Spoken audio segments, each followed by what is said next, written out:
मैत्रीं भजत अखिलहृज्जेत्रीं मैत्रीं भजत अखिलहृज्जेत्रीं मैत्रीं भजत अखिलहृज्जेत्रीं आलजनानां श्रेयो भूयात् सकलजनानां श्रेयो भूयात् सकलजनानां.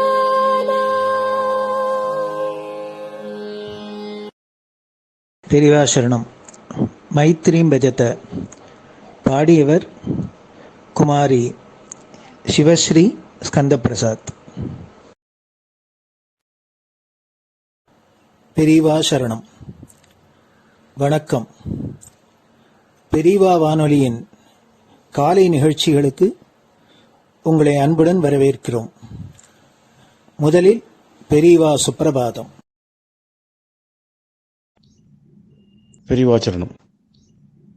பெரியவா சுப்பிரபாதம் பாடியவர் ஸ்ரீமதி லதா ஸ்ரீதரன் அவர்கள்.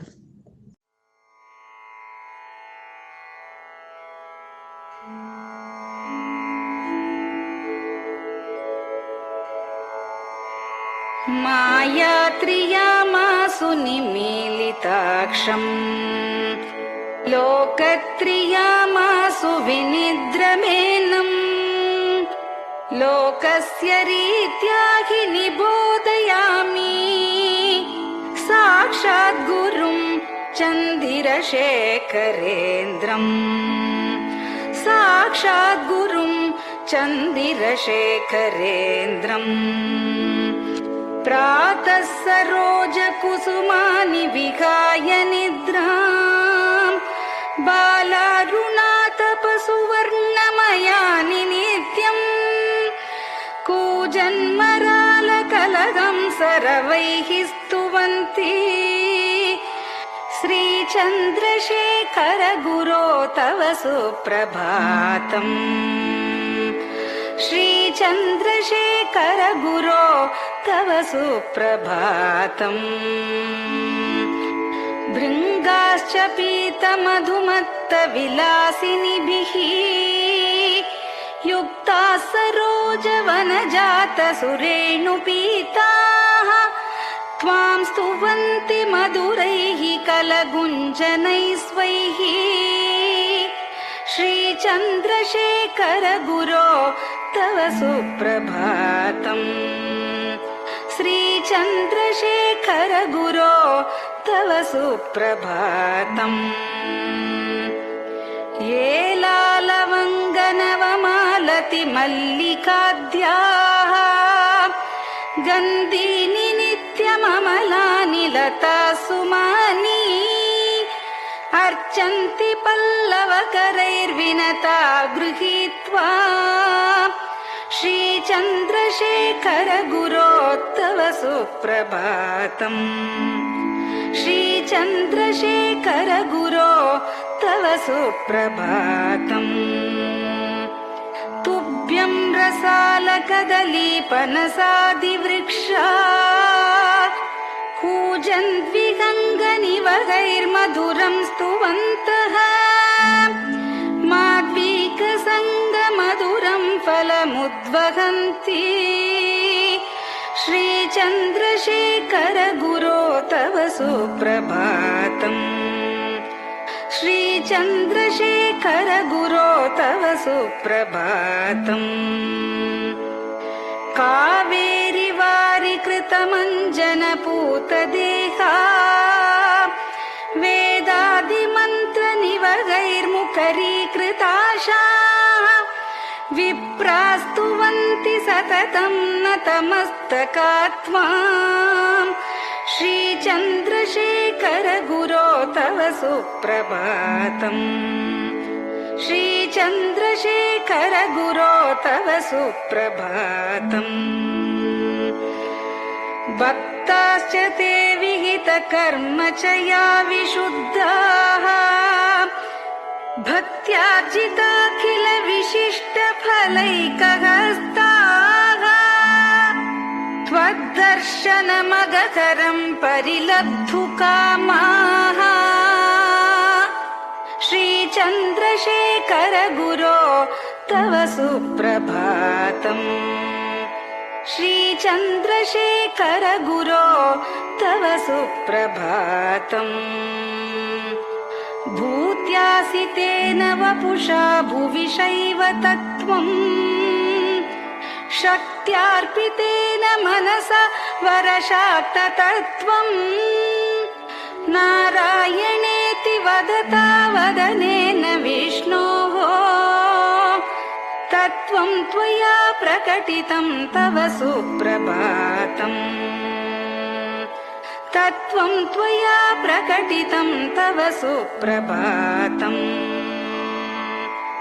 स्वामिन् पदाब्जमधुपा इव भक्तलोकाः सेवां विधातुमधुना तव जागरूकाः उत्तिष्ठ पङ्कजपदानि निधाय भूमौ पूर्वं वदामि विनतस्तव सुप्रभातम् पूर्वं वदामि विनतस्तव सुप्रभातम् इत्यष्टकं शुभकरं कलिकल्मषघ्नम् भक्तेन केनचिदहो परिजल्पितं च उत्थाय जल्पति नरो विनत प्रभाते सन्मङ्गलानि लभते बहुधातिशीघ्रम् सन्मङ्गलानि लभते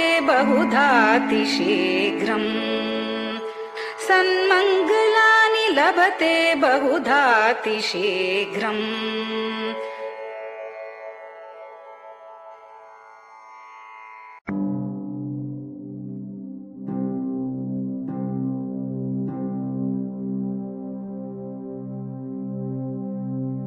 हर हर शङ्कर जय जय शङ्कर हर हर शङ्कर जय जय शङ्कर हर हर शङ्कर जय जय शङ्कर हर हर शङ्कर हर हर शङ्कर जय जय शङ्कर हर हर शङ्कर जय जय शङ्कर हर हर शङ्कर जय जय शङ्कर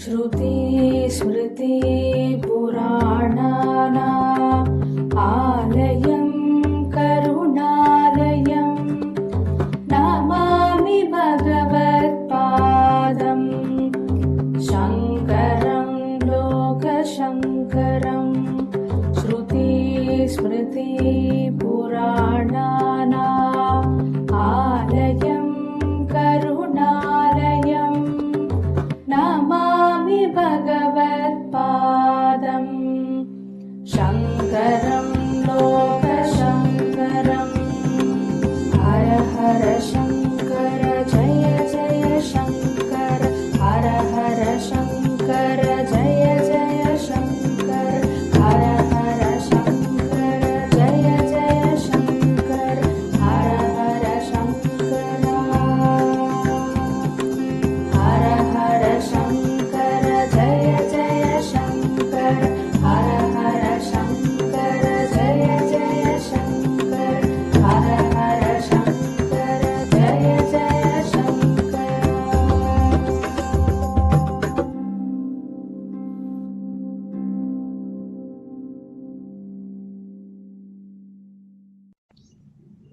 பெரியவாச்சரணம். பெரியவா கராவலம்பம். பாடியவர் ஸ்ரீமதி லதா ஸ்ரீதரன் அவர்கள். प्रातः स्मरामि भवदीयमुखारविन्दम् मन्दस्मितं च जनितापहरं जनानाम् प्रातः स्मरामि भवदीयमुखारविन्दम् मन्दस्मितं च जनितापहरं जनानाम् सम्पत्करीं च भवतोऽत्र कटाक्षलक्ष्मीम् काञ्चीमठेश मम देहि करावलम्बम् सम्पत्करीं च भवतोऽत्र कटाक्षलक्ष्मीम् काञ्चीमठेश मम देहि करावलम्बम् काञ्चीमठेश मम देहि करावलम्बम् काञ्चीमठेश मम देहि करावलम्बम् काञ्चीमठेश मम देहि करावलम्बम् प्रातः स्मरामि कलिदोषहराणि यानि हृद्यानि दिव्यमधुराणि मनोहराणि प्रातः स्मरामि कलिदोषहराणि यानि हृद्यानि दिव्यमधुराणि मनोहराणि वाक्यानि तेऽध्यवदनाम्बुजनिर्गतानि काञ्चीमठेश मम देहि करावलम्बम् वाक्यानि तेऽध्यवदनाम्बुजनिर्गतानि काञ्चीमठेश मम देहि करावलम्बम् काञ्चीमठेश मम देहि करावलम्बम् काञ्चीमठेश मम देहि करावलम्बम्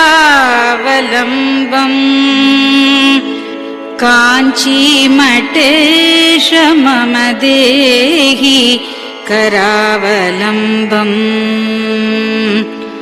वक्षस्थलं विमलहेम समानवर्णम् भस्माङ्कितं जनमनोहर कुङ्कुमाक्तम्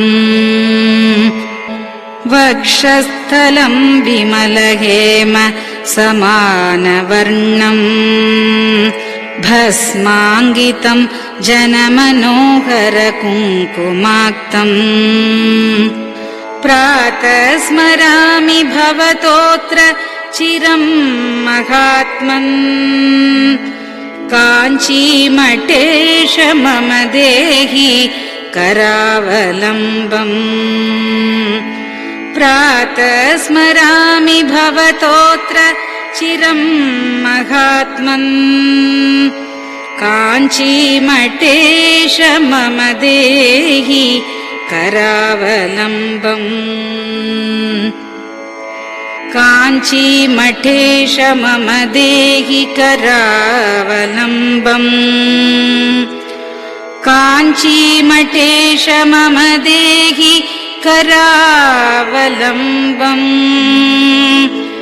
काञ्चीमठेश मम देहि करावलम्बम् मत्तेभतुल्यगमनं च निरीक्ष्यतेऽद्य यात्वावनान्तरमनन्तगजाश्च लीनाः मत्तेभतुल्यगमनं च निरीक्ष्यतेऽद्य यात्वावनान्तरमनन्तगजाश्च लीनाः प्रातः स्मरामि गजराजगतिं तवेदम् काञ्चीमठेश मम देहि करावलम्बम् प्रातः स्मरामि गजराजगतिं तवेदम् काञ्चीमठेश मम देहि करावलम्बम् काञ्चीमठेश मम देहि करावलम्बम् काञ्चीमठेश मम देहि करावलम्बम् काञ्चीमठेश मम देहि करावलम्बम् दक्षेण दण्डमवलम्ब्य सदैतरेण हस्तेन चारुकलशं च विराजमानम् दक्षेण दण्डमवलम्ब्य सदैतरेण हस्तेन चारुकलशं च विराजमानम्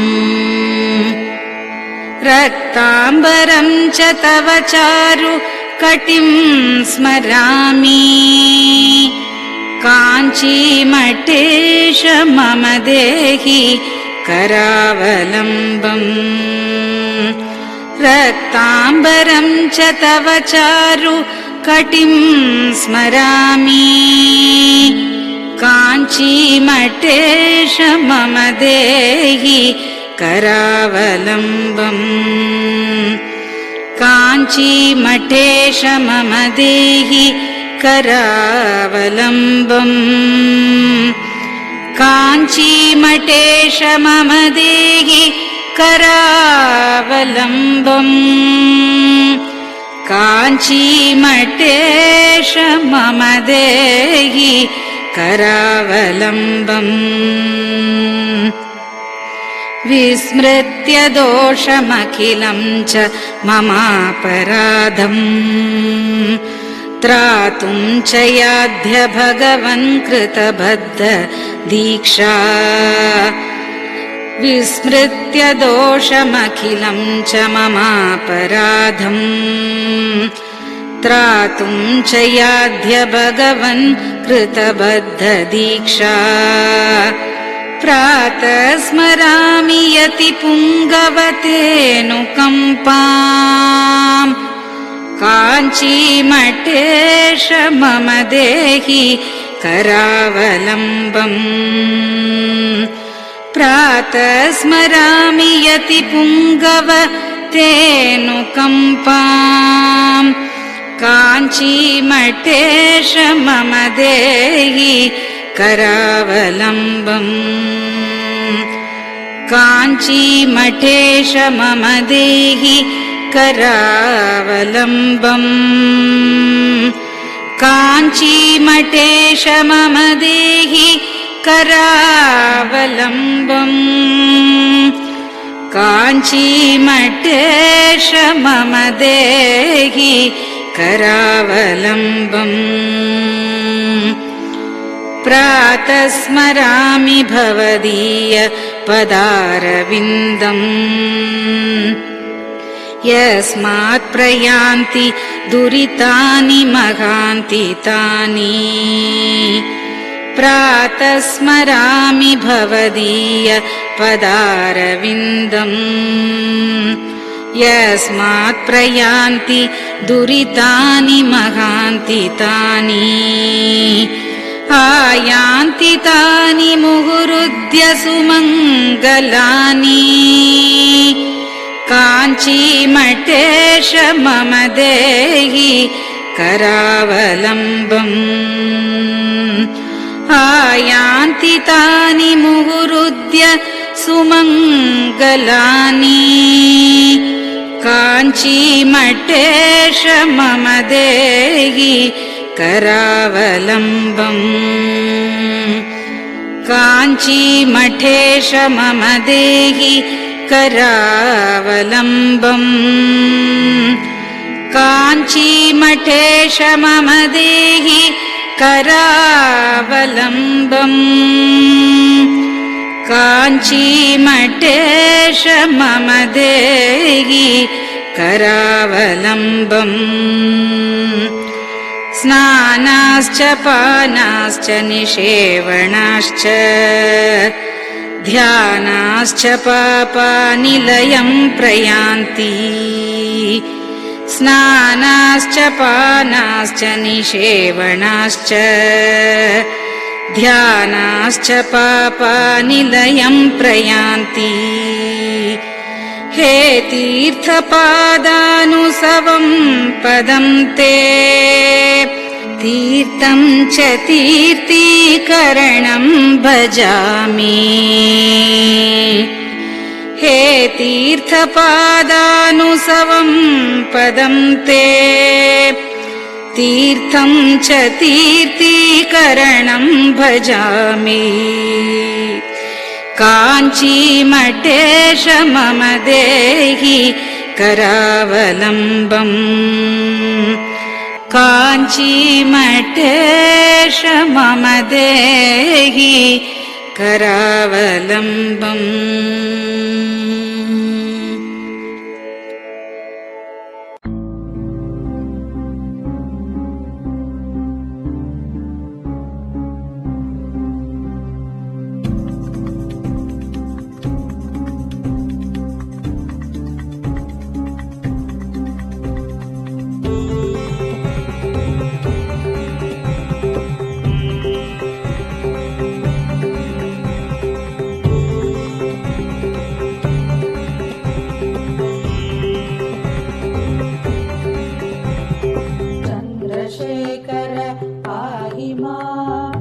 चन्द्रशेखर रक्ष मां चन्द्रशेखर पाहि मां जय चन्द्रशेखर रक्ष मां हर हर शम्भो शिव शिव शम्भो हर हर शम्भो शिव शिव शम्भो हर हर शम्भो शिव शिव शम्भो हर हर शम्भो शिव शिव शम्भो चन्द्रशेखर पाहि मां चन्द्रशेखर रक्ष मां चन्द्रशेखर पाहि मां जय चन्द्रशेखर रक्ष मां हर हर शम्भो शिव शिव शम्भो हर हर शम्भो शिव शिव शम्भो हर हर शम्भो शिव शिव शम्भो हर हर शम्भो शिव शिव शम्भो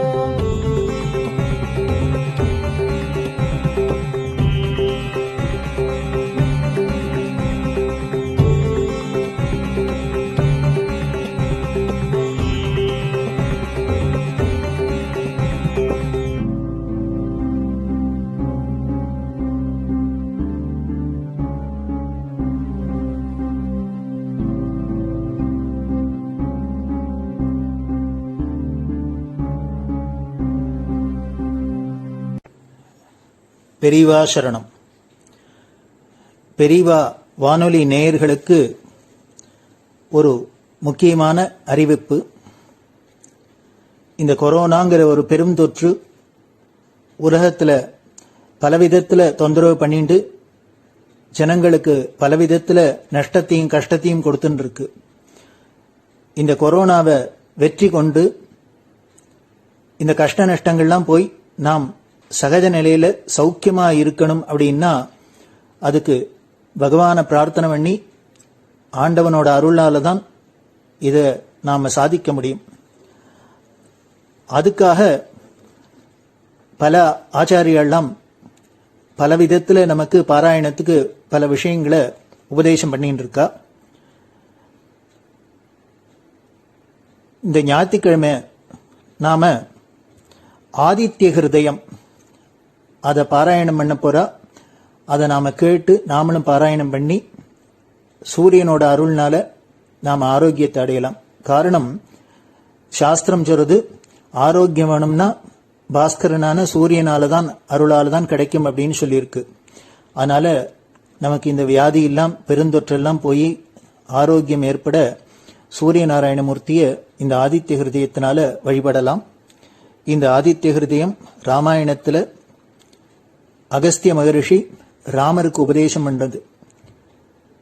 அதாவது ராவணனை ஜெயிச்சு வீரராகவனா விஜயராகவனா வரணும் அப்படிங்கிறதுக்காக அகஸ்தியர் உபதேசம் பண்ணது. அப்படின்னா எவ்வளவு வெற்றிக்கு இது ரொம்ப முக்கியம் அப்படிங்கிறது நாம தெரிஞ்சுக்கலாம்.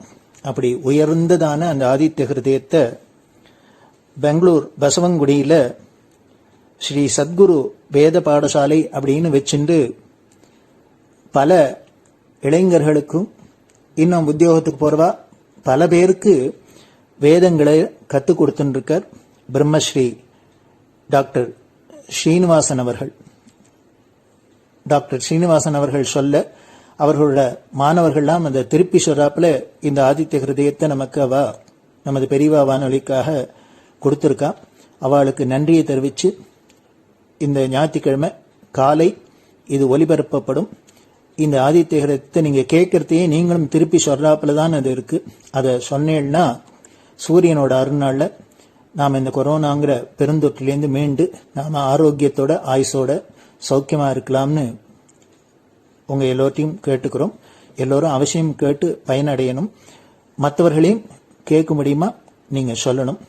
அதே போல இதை தொடர்ந்து வரும் வாரங்களில் ஒவ்வொரு வாரம் ஒவ்வொரு இது மாதிரி முக்கியமான ஸ்லோகங்கள் பல ஆச்சாரியர்கள்லாம் சொன்னதை நமக்கு வழங்கறதுக்கு இருக்கா. அதனால ஒவ்வொரு நாளும் ஒவ்வொரு ஸ்லோகங்கள் வரும். அதை எல்லோரும் கேட்டு திருப்பி பாராயணம் பண்ணி பலனடைய முடியுமா வேண்டி விரும்பி கேட்டுக்கிறோம். பெரியவா சரணம். ஓம் ஸ்ரீ குருப்யோ நமஹ. ஹரிஹி ஓம். ஸ்ரீ சத்குரு பரபிரம்ம தேவதாப்யோ நமஹ. अथ श्री आदित्यहृदयस्तोत्रम्.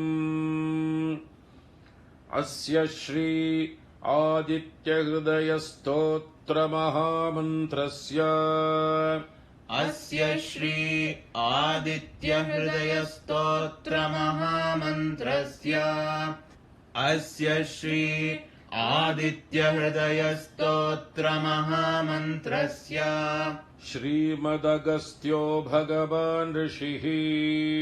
श्रीमदगस्त्यो भगवान् ऋषिः. श्रीमदगस्त्यो भगवान् ऋषिः. आदित्यमण्डलान्तर्गत श्री परब्रह्मा देवता. आदित्यमण्डलान्तर्गत श्री परब्रह्मा देवता. आदित्यमण्डलान्तर्गत श्री परब्रह्मा देवता. अनुष्टुप् छन्दः. अनुष्टुप् छन्दः. अनुष्टुप् छन्दः. निरस्ताशेषविघ्नतया ब्रह्मविद्या सिद्धौ च सर्वत्र जय सिद्धौ च पारायणे विनियोगः. निरस्ताशेषविघ्नतया ब्रह्मविद्या सिद्धौ च सर्वत्र जय सिद्धौ च पारायणे विनियोगः. निरस्ताशेषविघ्नतया ब्रह्मविद्या सिद्धौ च सर्वत्र जय सिद्धौ च पारायणे विनियोगः. ध्यानम्. ॐ जपाकुसुमसङ्काशङ्काश्यपेयम् महाद्युतिम्. जपाकुसुमसङ्काशङ्काश्यपेयम् महाद्युतिम्. जपाकुसुमसङ्काशङ्काश्यपेयम् महाद्युतिम्. तपोरिम् सर्वपापघ्नम् प्रणतोऽस्मि दिवाकरम्. तमोरिम् सर्वपापघ्नम् प्रणतोऽस्मि दिवाकरम्. तमोरिम् सर्वपापघ्नम् प्रणतोऽस्मि दिवाकरम्. ॐ ततो युद्धपरिश्रान्तम् समरे चिन्तया स्थितम्. ॐ ततो युद्धपरिश्रान्तम् समरे चिन्तया स्थितम्.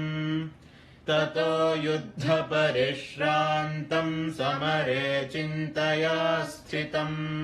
रावणम् चाग्रतो दृष्ट्वा युद्धाय समुपस्थितम्. रावणम् चाग्रतो दृष्ट्वा युद्धाय समुपस्थितम्. रावणम् चाग्रतो दृष्ट्वा युद्धाय समुपस्थितम् दैवतैश्च समागम्य द्रष्टुमभ्यागतोरणम् दैवतैश्च समागम्य द्रष्टुमभ्यागतोरणम् दैवतैश्च समागम्य द्रष्टुमभ्यागतोरणम् उपागम्याब्रवीद्राममगस्त्यो भगवान् ऋषिः उपागम्याब्रवीद्राममगस्त्यो भगवान् ऋषिः उपागम्याब्रवीद्राममगस्त्यो भगवान् ऋषिः राम राम महाबाहो शृणु गुह्यम् सनातनम् राम राम महाबाहो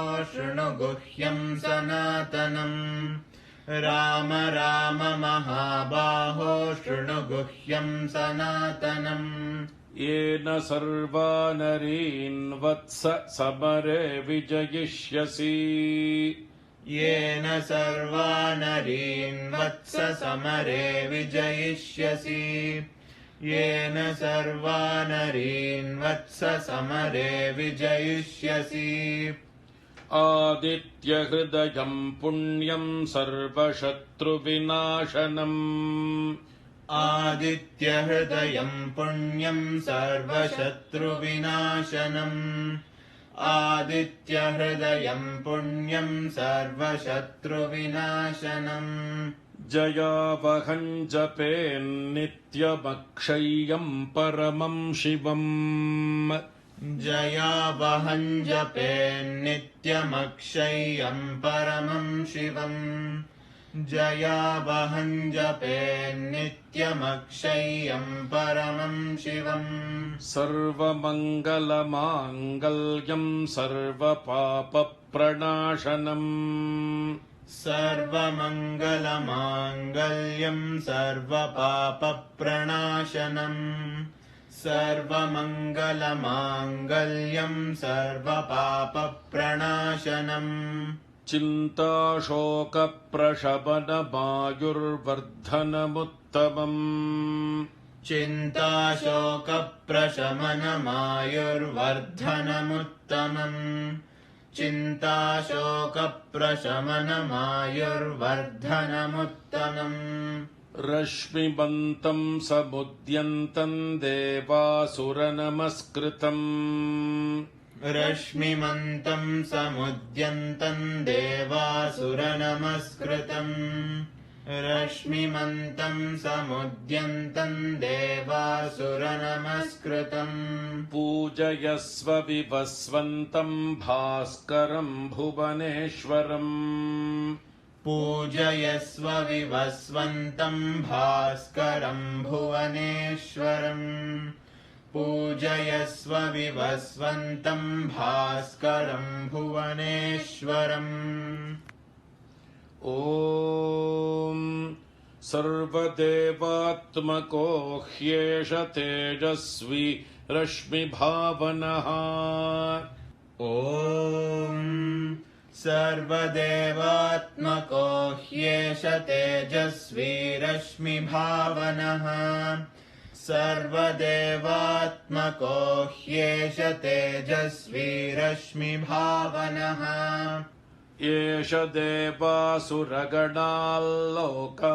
पाति गभस्तिभिः एष देवासुरगणाल्लोकान् पाति गभस्तिभिः एष देवासुरगणाल्लोकान् पाति गभस्तिभिः एष ब्रह्मा च विष्णुश्च शिवः स्कन्दः प्रजापतिः एष ब्रह्मा च विष्णुश्च शिवः स्कन्दः प्रजापतिः एष ब्रह्मा च विष्णुश्च शिवः स्कन्दः प्रजापतिः महेन्द्रो धनदः कालो यमः सोमो ह्यपाम्पतिः महेन्द्रो धनदः कालो यमः सोमो ह्यपाम्पतिः महेन्द्रो धनदः कालो यमः सोमो ह्यपां पतिः पितरो वसवः साध्या ह्यश्विनौ मरुतो मनुः पितरो वसवः साध्या ह्यश्विनौ मरुतो मनुः पितरो वसवः साध्या ह्यश्विनौ मरुतो मनुः वायुर्वह्निः प्रजा प्राणऋतुकर्ता प्रभाकरः वायुर्वह्निः प्रजा प्राणऋतुकर्ता प्रभाकरः वायुर्वह्निः प्रजा प्राणऋतुकर्ता प्रभाकरः आदित्यः सविता सूर्यः खगः पूषा गभस्तिमान् आदित्यः सविता सूर्यः खगः पूषा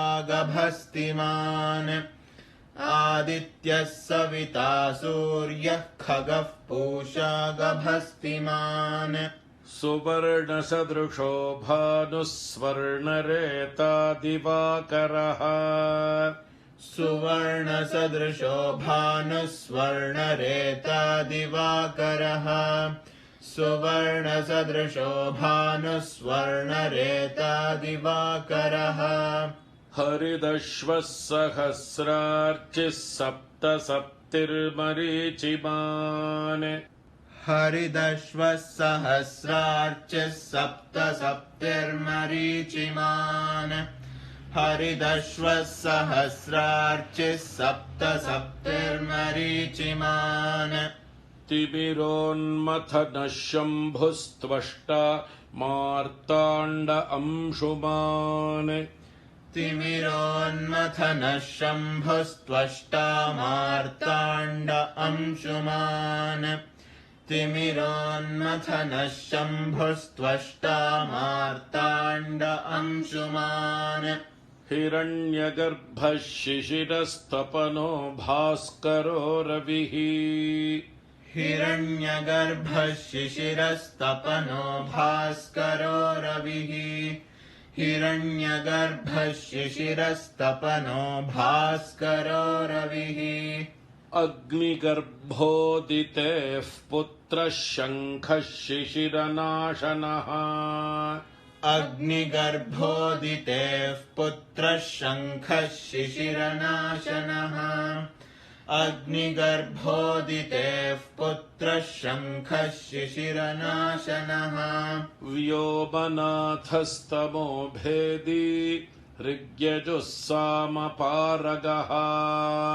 व्योमनाथस्तमो भेदी ऋग्यजुस्सामपारगः व्योमनाथस्तमो भेदी ऋग्यजुस्सामपारगः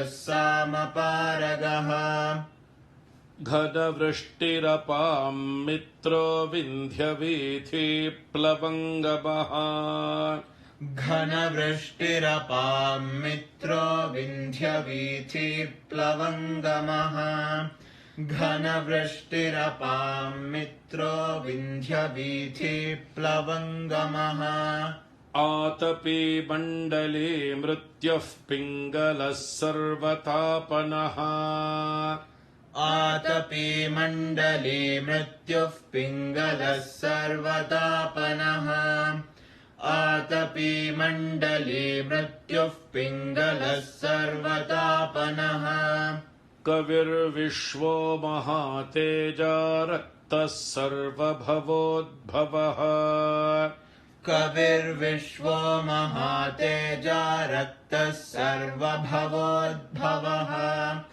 कविर्विश्वो महातेजा रक्तः सर्वभवोद्भवः नक्षत्रग्रहताराणामधिपो विश्वभावनः नक्षत्रग्रहताराणामधिपो विश्वभावनः नक्षत्रग्रहताराणामधिपो विश्वभावनः तेजसामपि तेजस्वी द्वादशात्मन्नमोऽस्तु ते तेजसामपि तेजस्वी द्वादशात्मन्नमोऽस्तु ते तेजसामपि तेजस्वी द्वादशात्मन्नमोऽस्तु ते नमः पूर्वाय गिरये पश्चिमायाद्रये नमः नमः पूर्वाय गिरये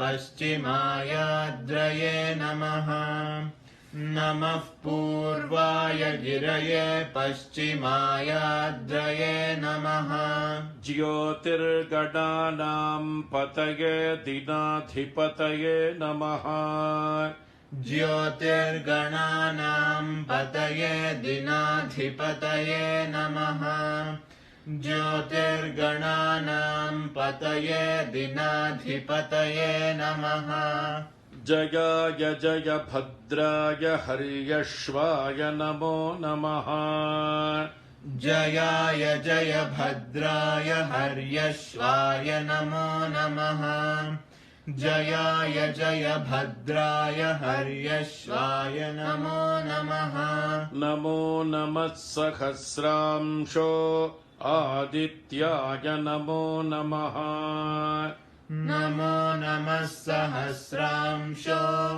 आदित्याय नमो नमः नमो नमः सहस्रांशो आदित्याय नमो नमः नम उग्राय वीराय सारंगाय नमो नमः नम उग्राय वीराय सारंगाय नमो नमः नम उग्राय वीराय सारंगाय नमो नमः नमः पद्मप्रबोधाय मार्ताण्डाय नमो नमः नमः पद्मप्रबोधाय मार्ताण्डाय नमो नमः नमः पद्मप्रबोधाय मार्ताण्डाय नमो नमः ब्रह्मेशानाच्युतेशाय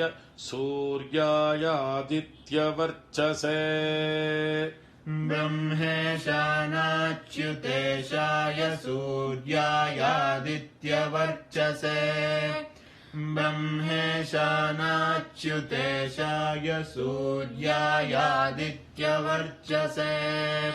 भास्वते सर्वभक्षाय रौद्राय वपुषे नमः भास्वते सर्वभक्षाय रौद्राय वपुषे नमः भास्वते सर्वभक्षाय रौद्राय वपुषे नमः तमोघ्नाय हि मघ्नाय शत्रुघ्नायामितात्मने तमोघ्नाय हि मघ्नाय शत्रुघ्नायामितात्मने तमोघ्नाय हि मघ्नाय शत्रुघ्नायामितात्मने कृतघ्नघ्नाय देवाय ज्योतिषां पतये नमः कृतघ्नघ्नाय देवाय ज्योतिषां पतये नमः कृतघ्नघ्नाय देवाय ज्योतिषां पतये नमः तप्तचामीकराभाय वह्नये विश्वकर्मणे तप्तचामीकराभाय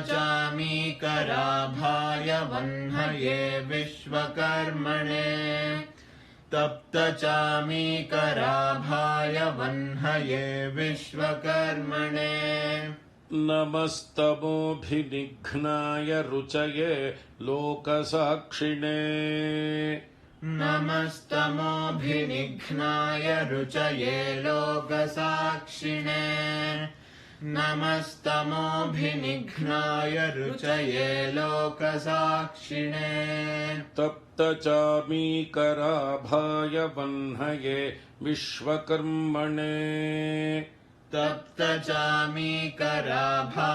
वह्नये विश्वकर्मणे तप्तचामीकराभाय वह्नये विश्वकर्मणे नमस्तमोभिनिघ्नाय रुचये लोकसाक्षिणे नमस्तमोभिनिघ्नाय रुचये लोकसाक्षिणे नमस्तमोभिनिघ्नाय रुचये लोकसाक्षिणे नाशयत्येष वैभूतं तदेव सृजति प्रभुः नाशयत्येष वैभूतं तदेव सृजति प्रभुः नाशयत्येष वैभूतं तदेव सृजति प्रभुः पायत्येष तपत्येष वर्षत्येष गभस्तिभिः पायत्येष तपत्येष वर्षत्येष गभस्तिभिः पायत्येष तपत्येष वर्षत्येष गभस्तिभिः एष सुप्तेषु जागर्ति भूतेषु परिनिष्ठितः एष सुप्तेषु जागर्ति भूतेषु परिनिष्ठितः एष सुप्तेषु जागर्ति भूतेषु परिनिष्ठितः एष चैवाग्निहोत्रं च फलं चैवाग्निहोत्रिणाम् एष चैवाग्निहोत्रं च फलं चैवाग्निहोत्रिणाम् एष चैवाग्निहोत्रं च फलं चैवाग्निहोत्रिणाम् वेदाश्चक्रतवश्चैव क्रतूनां फलमेव च वेदाश्चक्रतवश्चैव क्रतूनां फलमेव च वेदाश्चक्रतवश्चैव क्रतूनां फलमेव च यानि कृत्यानि लोकेषु सर्व एष रविः प्रभुः यानि कृत्यानि लोकेषु सर्व एष रविः प्रभुः यानि कृत्यानि लोकेषु सर्व एष रविः प्रभुः एनमापत्सु कृच्छ्रेषु कान्तारेषु भयेषु च एनमापत्सु कृच्छ्रेषु कान्तारेषु भयेषु च एनमापत्सु कृच्छ्रेषु कान्तारेषु भयेषु च कीर्तयन् पुरुषः कश्चिन्नावसीदति राघव कीर्तयन् पुरुषः कश्चिन्नावसीदति राघव कीर्तयन् पुरुषः कश्चिन्नावसीदति राघव पूजयस्वैनमेकाग्रो देवदेवं जगत्पतिम् पूजयस्वैनमेकाग्रो देवदेवं जगत्पतिम् पूजयस्वैनमेकाग्रो देवदेवं जगत्पतिम् एतत्त्रिगुणितं जप्त्वा युद्धेषु विजयिष्यसि एतत्त्रिगुणितं जप्त्वा युद्धेषु विजयिष्यसि एतत्त्रिगुणितं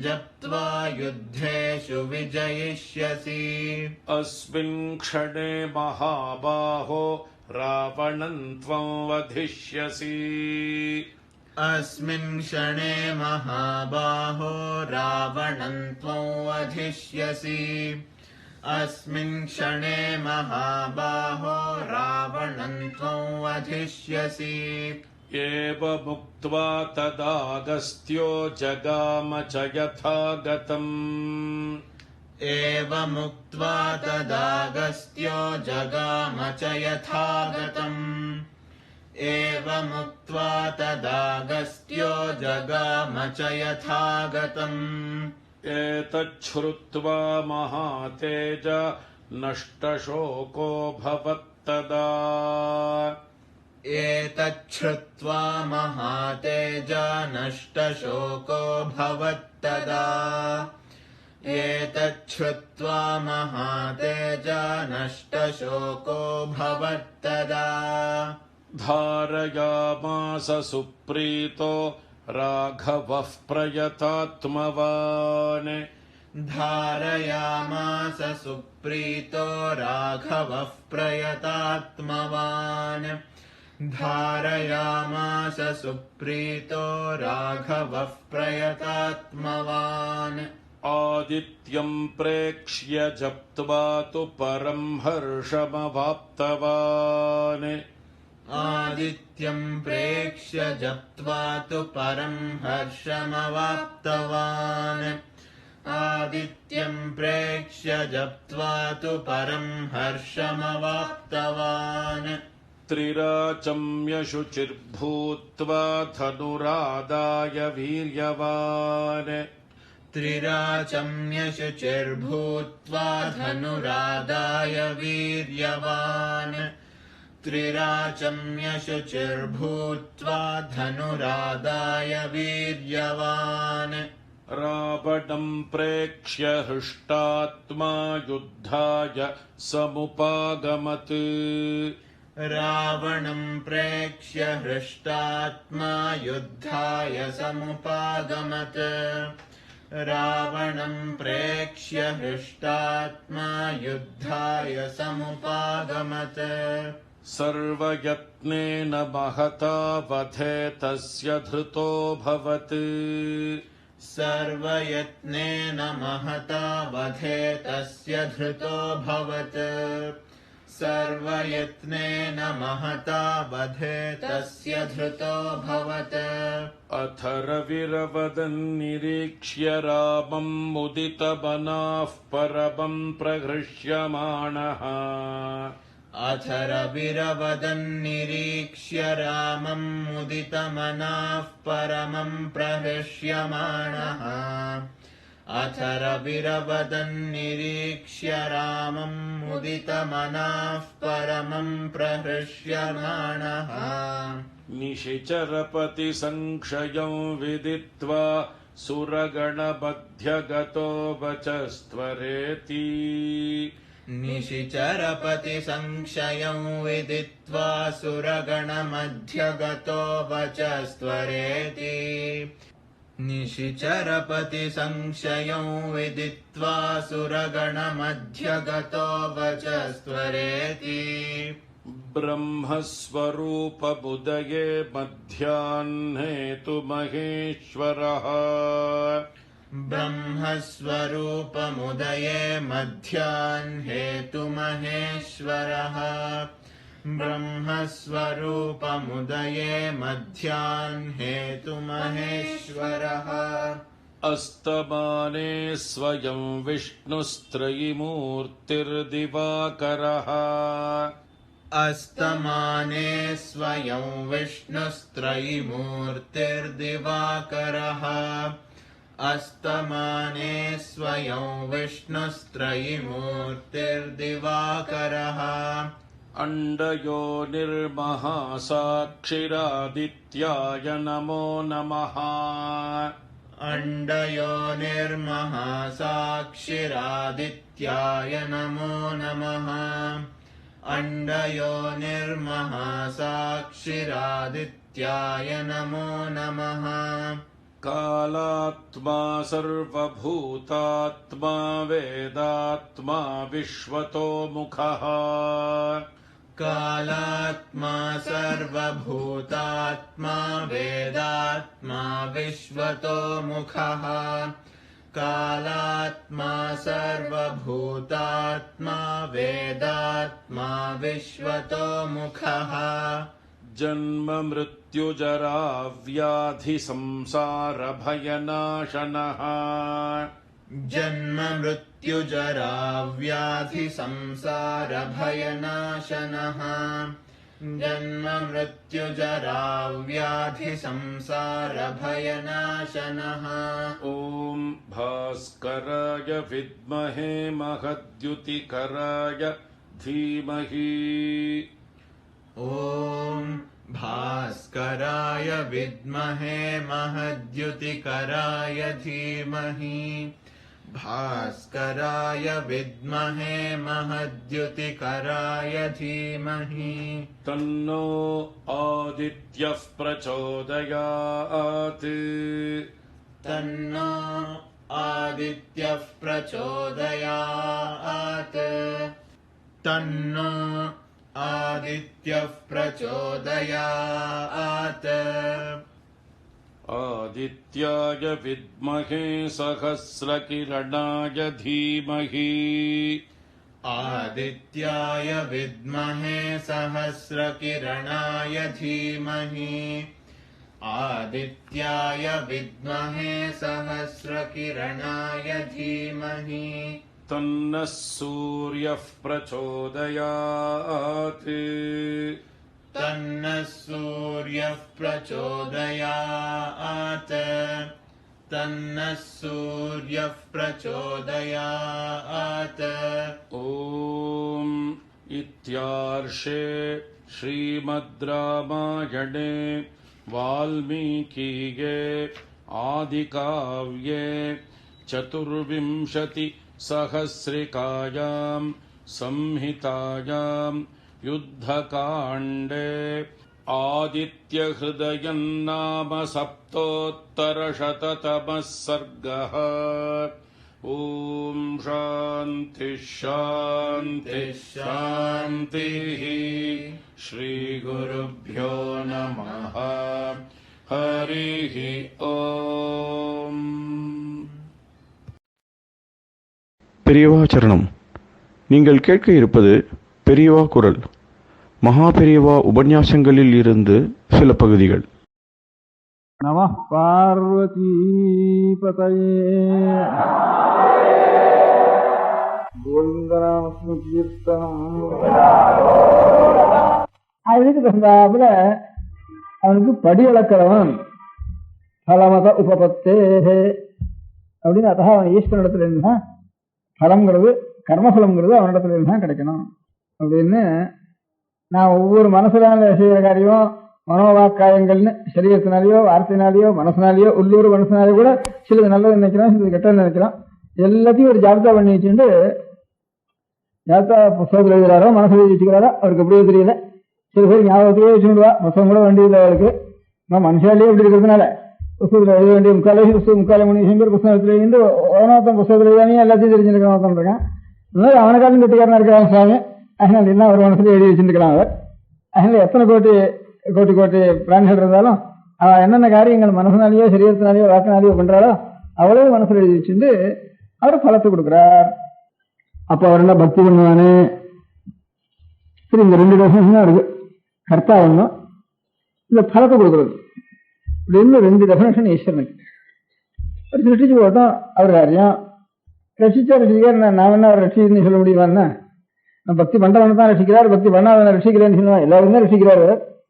அதனால அதுக்காக ரசிக்க வேண்டியது மரம் வச்சோம் அவன் தண்ணி ஊற்ற மாட்டான்ட்டு அவங்க வேலை. அதனால அதுக்கு நாம் ஒன்றும் பக்தி பண்ண வேண்டிய காரியம் இல்லை. நாம் நல்லதோ பொருளாதாரோ பண்ணினோம்னா அது படியே வைக்கிறோம். அப்புறம் நான் கட்டுறதுதான் பண்ணுவேன், நீ பாட்டுக்கு அதுக்கு பலம் கொடுக்க கூடாதுன்னு லஞ்சத்துக்கு போடுவான்டா. அதனால லஞ்சம் கொடுக்கக்கூடாது. அதனால அவன்கிட்ட போய் நம்ம பிரார்த்திக்க வேண்டிய அவசியம் இல்லை. கர்மபலதாத்தா, ஜெகத்தெல்லாம் சிருஷ்டிகர்த்தா, இது ரெண்டும் ஈஸ்வரனுடைய லட்சணம்.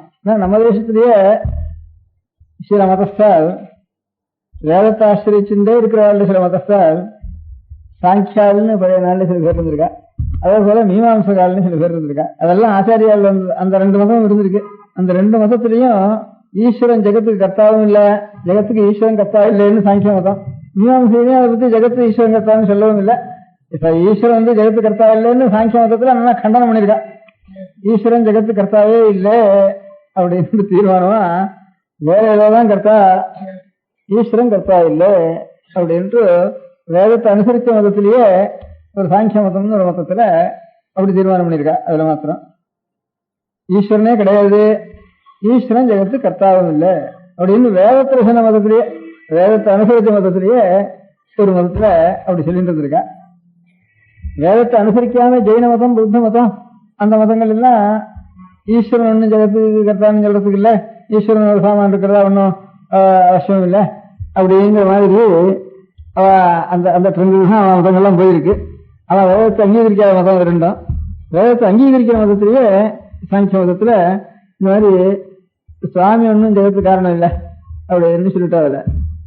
அப்புறம் இந்த மீமாம்சையாளன்னு கர்மானுஷ்டானம் தான் பிரதானம், வேதத்து கர்மானுஷ்டானம் தான் பிரதானம் சொல்ற மதத்துல அவளும் பலம் சுவாமி கொடுக்கல, அதை மாத்திரம் பலமா அவ ஆட்சேபிச்ச. ஜெகத்துக்கு ஈஸ்வரன் கர்த்தாவா இல்லையாங்கிறத பத்தி அதிகமாக சண்டை இல்லை. அதுக்கு சாங்கிய மதத்தால் ஜெகத்து கர்த்தா இல்லைன்னு தீர்மானம் பண்ணிட்டா. இந்த பலத்தை கொடுக்குற ஒரு தாத்தான்னு எல்லாரும் நம்ம சொல்லிட்டு இருக்கோமே ஜெனரலா. பலம் ஜெகத்துக்கு சிருஷ்டிகர்த்தா, ஜெகத்துக்கு பலத்தை கொடுக்குறவன். அதனால ரெண்டும் ஈஸ்வரனுடைய ஒரு டெஃபினேஷன் சொல்றவன். அந்த டெஃபினேஷன்ல முதல் டெஃபினேஷன்ல சாங்கியால் அது கர்த்தாவா இல்ல, ஈஸ்வரனா கேவலம் ஞானஸ்வரூபம்னு சொல்றேன். நீங்க காரியம்னா லோகம்ங்கிறது ஜடமா இருக்கு, இன்னும் கல்லு மண்ணு அதுக்கு இருக்கு. அவர் ஞானஸ்வரூப இடத்துல வந்தாலும் உலகம் ஞானமா இருக்கணும். ஞானமா இல்ல ஜடமா இருக்குது. எல்லாம் ஜடப்பொருள் ஞானப்பொருள்ல இருந்து வரவே வராது. ஜடப்பொருளுக்கு காரணம் ஒரு ஜடப்பொருளா தான் இருக்கணும். அதனால இது ஈஸ்வரன் இது கர்த்தான்னு சொல்ல முடியாது ஒரு காரணம் சொல்லி அவ ஈஸ்வரன் ஜெகத்து கர்த்தா இல்லைங்கிற டெஃபினேஷனையே சொல்லிவிட்டாவ. அதுக்கப்புறம் மீமாம்சையாளங்கிற மதஸ்தால் ஜெகத்துக்கு பலத்தை கொடுக்கிறவர், நாம் நல்லது இல்லாதெல்லாம் சொல்றத மனசுல வச்சுட்டு அதுக்கு தகுந்தாப்புல அதுக்கு பலத்தை கொடுத்துட்டே இருக்கிறவனுக்கு அப்பேர் கொடுக்கக்கூடிய ஈஸ்வரன் வேணும். அவர் தான் ஈஸ்வரன், அப்படி கொடுக்கிறவர் தான் ஒரு ஈஸ்வரன். இல்லைன்னா பலம் நமக்கு கிடைக்காது. நாம் பண்றதெல்லாம் ஒருத்தன் துக்கம் அனுபவிக்கிறான், ஒருத்தன் சுகம் அனுபவிக்கிறான், மாறுதெல்லாம் அனுபவிக்கிறான். இதுக்கெல்லாம் காரணமா ஒரு கெட்ட காரியம் வேணும். இப்ப நம்ம சுகத்தை அனுபவிச்சோம்னா இப்ப ஒரு நல்ல காரியம் இருந்து பண்ணிருப்போம், அது இல்லாம இது வந்திருக்காது. இப்ப நான் ஒரு கெட்ட காரியம் கஷ்டத்தை அனுபவிச்சோம்னா இது காரணமா இருக்க முடியாத ஒரு கெட்ட காரியத்தை நம்ம பண்ணிதான் இருக்கோம். அதனால இல்லாம முடியாது. இவ்வளவு மனசுக்கு வாங்கிட்டு ஒருத்தன் பலம் கொடுக்கணும், இதுதான் வேணும் அப்படிங்கறதெல்லாம் நாம் சொல்லிட்டு இல்லாமனா இதுக்கு பலம் சரியா நமக்கு வரவும் வராது அப்படின்னு தான் நாம் சொல்லிட்டு இருக்கோம். அப்படி ஒரு சர்வஜனாக ஒரு ஈஸ்வரன் சர்வசக்தி சம்பன்னனாகவும் சர்வஜனாகவும் இருக்கணும் அப்படின்னுட்டு நம்ம சொல்லிட்டு இருக்கோம். அது கிடையாது. மீமாம்சையால் நான் காரியம் பண்ணா அந்த காரியமே பலத்தை கொடுத்துட்டு போறது. வேதத்து கர்மானுஷ்டானம், வேதத்துல சொன்ன கர்மானுஷ்டானங்கள் நல்லதோ பொல்லாதோ பண்ணிடுவானா, பொல்லாது பண்ணிடுவானா, வேதத்துல பண்ணாதேன்னு சொன்னதை பண்ணிடுவானா, அதுவே கஷ்ட வளர்த்து அது கொடுத்துட்டு போகுது. வேதத்துல இது பண்ணு நல்லதா இருக்குன்னு சொன்னால்னா அதை பண்ணிடுவானா, அதுவே கர்மாவே பலத்தை கொடுத்துட்டு போறது அப்படின்னுட்டு மீமாம்சையால் அந்த பலமத உபத்தேகன்னு சுவாமிதான் ஜெகத்துக்கு நல்லது கொள்ளாததெல்லாம் கொடுக்கிறார், நாம் பண்ணதெல்லாம் கெட்டதெல்லாம் கணக்கு வைக்கின்ற அதுக்கு படி வளர்க்கிறாருன்னு சொன்னா படி வளர்க்கிறவர் சுவாமி, படி வளர்க்கிற சுவாமி, படி வளர்க்கிறதுன்னு ஒரு சுவாமி கிடையாது, பண்ற காரியமே கொடுத்துட்டு போறது அப்படின்னுட்டு மீமாம்சையால் ஒரு நிமிஷம் கர்ம மீமாம்சையால் வேற வாழ்க்கை கர்மாவை அதையும் ஆச்சாரியால் கண்டனம் பண்ணி அதுவும் சரியானது இல்லப்பா அப்படின்னு வேதத்துல சொன்னதுதான். வேதத்துல ஈஸ்வரன் தான் பரதாத்தான்னு, அவன் தான் என்னை நல்ல வழியில கொண்டு போனாலும் சரி கெட்ட வழியை கொண்டு போனாலும் சரி அவனுடைய பலத்தை அவன் தான் ஈஸ்வரன் தான் கொடுக்குறான்னு ஆச்சாரியால் இந்த சாங்கியாளுடைய மதத்தையும் மீமாம்சையாளுடைய மதத்தையும் நிறைய கேள்விகளுக்கெல்லாம் சமாதானம் கொடுத்து வியாசாச்சாரியால் அதுக்கு முந்திருக்க முடியாத சூத்திரத்துல இருக்கிறபடி கர்த்தா ஜெகத்து கர்த்தா ஈஸ்வரன் தான், ஜெகத்துக்கு பலதாதா ஈஸ்வரன் தான்,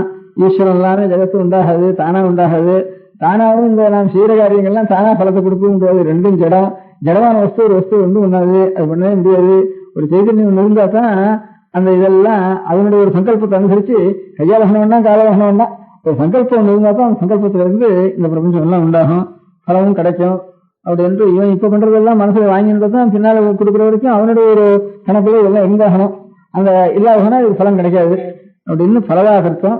பலதாதாங்கிறது பலத்தை கொடுக்குறவங்கிறது, உலகத்தெல்லாம் சிருஷ்டி பண்றவங்கிறது, இந்த ரெண்டு காரியத்தினாலையும் ஈஸ்வரன் இருக்காருன்னுட்டு அவரை ஆட்சேபிக்கிறாலும் இருக்காங்கிறதுக்காக சொன்னேன். நம்ம வைதிக மதத்திலேயே இது ரெண்டையும் ஆட்சேபிக்கிறா இருக்கா.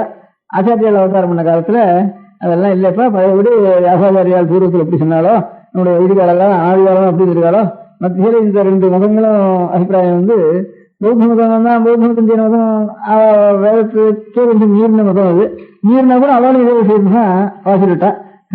கர்மாபலத்தை கொடுக்கறதுங்கிறது கூட அவ ஒன்றும் ஒத்துக்கல. ஈஸ்வரன் ஒரு வஸ்து இல்லைங்கிறது மாத்திரம் அப்படி சொல்லிட்டாங்க ரெண்டு மதத்திலையும். அதனால ஈஸ்வரனே இல்லைன்னா அவன் பலதாதாவும் இல்லை, ஜெகத்து கர்த்தாவும் இல்லையோ அப்படின்னு, ஜெகத்து கர்த்தாவான வஸ்துவும் ஒன்று இல்லை, பலதாதாவும் இல்லைன்னு ஆகி போயிட்டது அந்த ரெண்டு மதத்துல. அதனால அது எல்லாத்தையும் ஆச்சாரியால் சமாதானம் பண்ணி, ஆச்சாரியாலும் பௌத்த மதத்தை கண்டனம் பண்ணிட்டா தேசத்துல, ஆச்சாரியால்னால்தான் பௌத்த மதம் தேசத்தை விட்டு போயிட்டுது அப்படின்ட்டு லோகத்துல அதிகமா சொல்லிட்டு இருக்கா. பௌத்த மதத்தை பத்தி ஆச்சாரியால் கண்டிதம் அவளுடைய கிரந்தங்களை பார்த்தோம்னா பௌத்த மதத்தை பத்தி கண்டனம் பண்ற இடம் ரொம்ப சொற்பம். இங்கேயோ இருக்குமோ இருக்காதோ சந்தேகம். இந்த சாங்கிய மதத்தை பத்தியும் மீமாம்சகாருடைய மதத்தை பத்தியும் தான் நிறைய நம்ம வைதிகாலுக்குள்ளேயே வேதத்தை பிரமாணமாக தான் சொல்லிட்டு இருக்காங்க ரெண்டு பேரும். இந்த சாங்கியால மீமாம்சகாலம் அந்த ரெண்டு மதங்களை தான் நிறைய விசாரிச்சு இப்படிதான் சொல்லப்பாதுப்பா, ஈஸ்வரன் தான் பரதாத்தா, ஈஸ்வரன் தான் ஜெகத்கர்த்தா அப்படிங்கிறத ஆச்சாரியர் அதுக்கு ஸ்தாபனம் பண்றதுதான் முக்கால் வாசி பிரயத்தனம். அவருடைய கிரந்தங்கள்ல முழுக்க ஈஸ்வரன் தான் லோகத்தெல்லாம் ரசிக்கிறவன், ஈஸ்வரன் தான் லோகத்தெல்லாம் சிருஷ்டி பண்ணுவான் அப்படின்னு இந்த தத்துவம் அவன் தான் நமக்கு சரணாகுது அப்படின்னு இதை சொல்றதுக்காகத்தான் ஆச்சாரியாருடைய முக்கால் வாசி இடம் பாஷ்யம். அது இங்கே ஒரு அரைக்கால் வாசி இருக்குமோ இதுல இருந்து பௌத்த மதத்தையும் ஜெயின மதத்தையும் கண்டனம் பண்ணிடுது.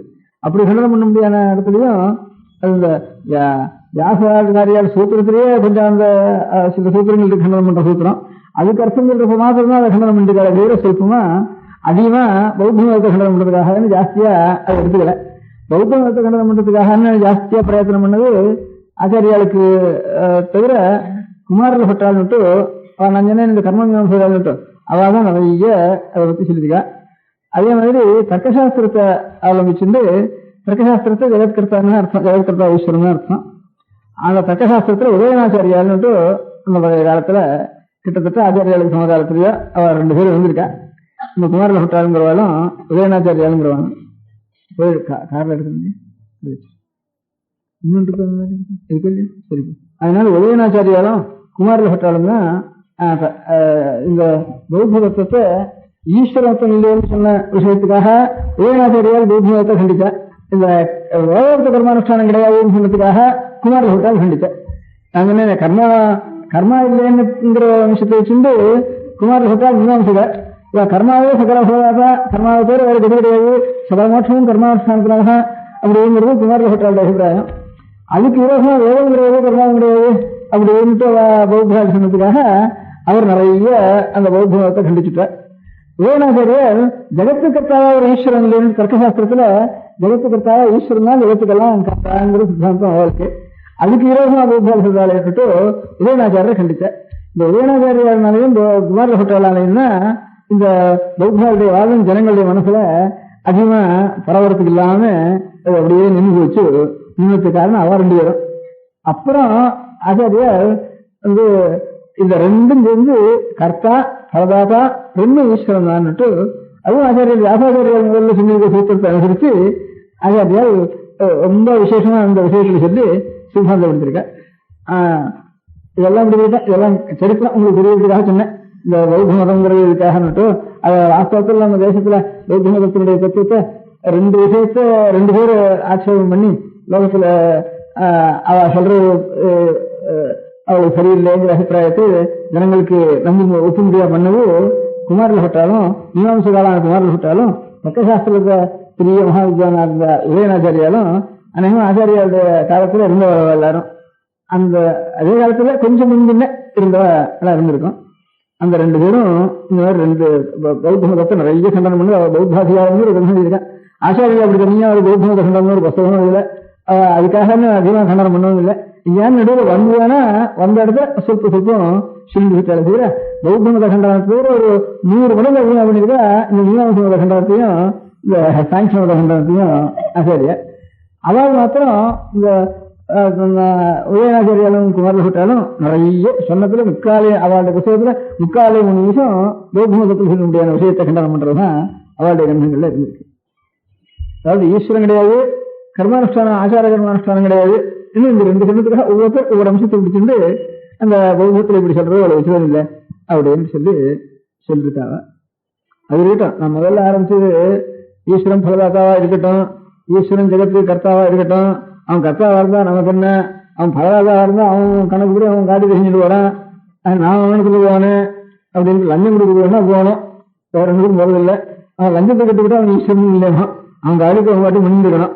அறுபது அதிகாரி இருந்தான்னா அவன் சட்டப்படி அவன் பாட்டு நியாயம் இருந்தா அவன் சட்டப்படி பண்ணிட்டு போறான். அவன் கிட்ட போனாலும் நம்ம வார்த்தை அவன் கேட்க போறதில்லை. அதனால அவன் அஜ்ஜனா இருந்தான்னா சில விஷயங்களை கிளாரிஃபை பண்றதுக்காக போனவன்ட்ட இல்லை அவன் கொஞ்சம் லஞ்சம் வாங்குறதா இருந்தான்னா அதுக்காக வேணா லஞ்சம் கொடுத்து நமக்கு நாம் தப்பு பண்ணினா கூட அந்த தப்பு அதிகமாக கொஞ்சம் மறைச்சு நாம் அதிகமாக துக்கப்படாமல் இருக்க முடியா இது பண்ணிக்கணும். அதனால ரெண்டும் இல்லாமல் இருக்கிறப்போ அப்போ அந்த ஈஸ்வரத்துல நாம் பக்தி பண்ணுவானே, பக்தினால நமக்கு காரியம் என்ன அப்படிங்கிறது ஈஸ்வரன் இருக்கானா இல்லையா நமக்கு எந்த பெரிய ஈஸ்வரன் ஆயினால ஈஸ்வரன் இல்லை ஆயினால பற்றி இல்லைங்கிறது நாஸ்திகம் அது பக்கம் இருக்கட்டும். அதை சொல்லல. இதனால நான் அனுமானம் பண்ணுவோம். ஈஸ்வரன் ஜெகத்துக்கெல்லாம் ஒரு காரியம் இருந்தானா இதுக்கெல்லாம் ஒரு காரியம் இருந்தா ஒரு கர்த்தா இருக்கிற மாதிரி இவ்வளவுக்கும் ஒரு புத்தியில கூட ஒரு விஷயம் தான் ஒண்ணு வந்திருக்கணும். இவ்வளவு சுகதுக்காரிகள் பலம் வரணுமானா எல்லாம் அளந்து கொடுக்கணுமானா அளந்து கொடுக்கறதுக்கு ஒரு புத்தியில விஷயமா இருக்கணும். அப்ப ஏற்பட்ட ஒரு பெரிய மகாபுத்தி ஒன்றும் இருக்கணும் லோகத்துல. அப்ப ஏற்பட்ட ஒரு புத்தி தான் பெரிய ஞானம் இருக்க சர்வ ஞானம் அப்படி ஒரு வஸ்து இருக்கணும் அப்படின்னு. அப்ப ஏற்பட்ட வஸ்துனால நமக்கு என்ன காரியம், நமக்கு சம்பந்தம் என்ன அப்படிங்கிறதா இப்ப ஆலோசிக்கணும். இதுல 6 சாஸ்திரம்னு வேறு. நம்ம பழைய சாஸ்திரங்கள்ல 6 சாஸ்திரம்னா அந்த தர்க்கசாஸ்திரத்துல 2 சாஸ்திரம் 2 ரிசீவ் பண்ணியிருக்கா. தர்க்கசாஸ்திரத்தை நியாயம் வைசேஷிகம்னு 2 சாஸ்திரம். அதே மாதிரி சாங்கியம்னு சொன்னேன். இந்த சாங்கியத்தை தவிர யோகம்னு ஒண்ணும் கொஞ்சம் சாங்கியத்தை ஒட்டின மாதிரி இருக்கும். அது யோக சாஸ்திரம் பெரிய சாஸ்திரம். சாங்கியம் யோகம் நியாயம் வைசேஷியம். அப்புறம் மீமாம்சைன்னு சொன்னேன்.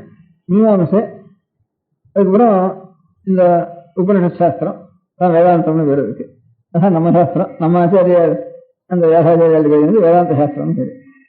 ரெட்ட 2 தர்க்கம் நியாய விசேஷம், 2 சாங்கியம் சாங்கிய யோகம், 2 மீமாம்சை வேதாந்தம் அப்படின்னு நீங்க 2 பூர்வாம்சை உத்தரமாம்சம் பேரு. யோகத்துக்கு சேஸ்வர சாங்கியம் பேரு, நிரீஸ்வர சாங்கியம் பேரு. அந்த யோகத்துக்கு 2 சாங்கியம். ஒரு தர்க்கத்துக்கு 2 தர்க்கம் நியாயம் வைசேஷம் 2 தர்க்கம். தர்க்கம் சாங்கியம் மீமாம்சை அப்படின்னு 3. ஒவ்வொன்னு 2 2 6 அப்படின்னு 6 சாஸ்திரம்னு பேரு. இந்த 6 சாஸ்திரத்துல யோக சாஸ்திரம்னு ஒரு சாஸ்திரம். அதுக்கு இந்த 6 சாஸ்திரத்துக்கும் சூத்திரம் இருக்கு. சின்னதா சூத்திரங்கள் இருக்கு. அதுக்கு பாஷ்யம்னு விஸ்தாரமா அர்த்த விவரணம் பண்ணின பெரிய இருந்தா அதுக்கு பாஷ்யம் 6 சாஸ்திரத்திலையும் பாஷ்யம் எழுதினாலுக்கு பெரிய பாஷ்யக்காராலும் சரி. அதுல நம்ம ஆச்சாரியால் ஒரு பாஷ்யக்காரர். இந்த வேதாந்தத்துக்கு பாஷ்யம் எழுதினவா ஆச்சாரிய பாஷ்யக்காரர். இந்த மாதிரி தனியா 5 சாஸ்திரத்துக்கும் 5 பேர் பாஷ்யக்காரர்கள் இருக்கா. அந்த 5 சூத்திரக்காரர்கள் இருக்கா. இதுக்கு வியாசர் பாதராயணன் சூத்திரக்காரர் இந்த வேதாந்தத்துக்கு. அதே மாதிரி மீமாம்சைக்கு ஜெய்மினி சூத்திரக்காரர், சபரசுவாமிங்கிற ஒரு பாஷ்யக்காரர். அந்த மாதிரி இந்த யோகசாஸ்திரத்துக்கு பதஞ்சலிங்கிறவர் சூத்திரக்காரர். சாசங்கல யோக சூத்திரம்னு அதுக்கு பேரு. அதுக்கு வியாச ஆச்சாரியாளுடைய பாஷ்யம்னு சொல்றது. இங்க ஆச்சாரியாளுடைய பாஷ்யம் இருக்கிற மாதிரி அந்த சாஸ்திரத்துல சுவாமியை பத்தி என்ன சொல்லிருக்குன்னு கேட்டா, சுவாமி 6ன்னு கேட்டா சுவாமியை பத்தி அங்க சொல்லுவாங்க. சாங்கியத்துல 2ன்னு சொன்னேன். யோகம் 1 சாங்கியம் 1. ஈஸ்வரன் ஈஸ்வரன் சம்பந்தம் இல்லாம இருக்கிற சாங்கியம் கபிலருடைய சாங்கியம். கபிலருடைய மகர்ஷி சொன்னது. இந்த ஈஸ்வர சம்பந்தத்தோட கொஞ்சம் சொன்ன சாங்கியம் பதஞ்சலி சொன்னது. இதுதான் பாதஞ்சலம்னு பேரு. அதுதான் யோகசாஸ்திரம்னு பேரு. இந்த யோகசாஸ்திரத்துல யோகம்னா என்ன அப்படின்னு முதல்ல யோகசாஸ்திரம்னு சொல்றேன். யோகம்னா என்ன அப்படின்னு ஒரு கேள்வி கேட்டுட்ட. யோக சித்தவர்த்தி நிரோதா அப்படின்னு மனசு இப்படியே ஆடின்னு இருக்க. கொஞ்ச நாள் இருந்தது, கொஞ்ச நாள் ஒன்னையே நினை, இல்ல கொஞ்ச நாள் ஒன்னையே நினைக்காத, என்ன கேட்க மாட்டேங்கிறத. அந்த வித்தியை ஒண்ணு எத்தனையோ வித்தியெல்லாம் கத்துக்கிறவன். சர்க்கஸ் எல்லாம் ஆடுறோம், இங்கே ஏறுறோம், இன்னும் என்னென்னமோ சயின்ஸ்ல என்னென்னமோ தெரிஞ்சுக்கிறோம். ஆச்சரியமான சர்க்கஸ் எல்லாம் உடம்பு அவ்வளவு பழகி வச்சுக்கிறோம். சாமானிய மனுஷாளுக்கு செய்யக்கூடாத சுவாசீனத்தை சொன்னதெல்லாம் கேட்கக்கூடியாக புலி சிங்கம் கரடி இதெல்லாம் சொன்னத்தை கேட்க முடியாது பண்றோம். நம்ம உடம்பும் அதாவது சொன்னத்தை கேட்க முடியாது பண்றோம். எங்கெங்கயோ நாமெல்லாம் ஏற முடியாத இடத்துல எங்கெங்கயோ ஏறான், நெருப்புக்குள்ள போறான், சைக்கிள் விடுறான், என்னென்னமோ பண்றான். ஆச்சரியமான காரியங்கள்லாம் இவ்வளவு பழக்கி விடுறோம். காட்டில் இருக்கிற புலி சிங்கங்கள்லாம் பழக்கிறோம். இவ்வளவெல்லாம் பழக்கிறவன் என்னென்னவோ சாமான் எல்லாம் பண்றான். மனசுக்கு நினைக்க முடியாம இருக்க முடியாத சாமான் எல்லாம் வெளியில் இருக்கிற பதார்த்தங்கள் எல்லாம் கண்ட்ரோல் பண்றான். எலிமெண்ட்ஸ் எல்லாம் கண்ட்ரோல் பண்றான். சரீரத்திலையும் அபியாசம் பண்ணி கண்ட்ரோல் பண்றான். வெளியில் இருக்கிற பிராணிகளையும் கண்ட்ரோல் பண்றான். கொஞ்ச நாள் சித்தத்தை நான் சொன்னத்தை நினைச்சென்று வேற என்ன நினைக்காத. இதை கண்ட்ரோல் பண்றதுக்கு முன்னவரை எவ்வளவு சொல்லலாம், சிந்தை அடக்கியே சும்மா இருக்கு. அது ஒரு செகண்ட் அதை நினைக்கிறதுக்கு முடியலையப்பா. அதுக்கு ஒரு சாஸ்திரம் வேணும்.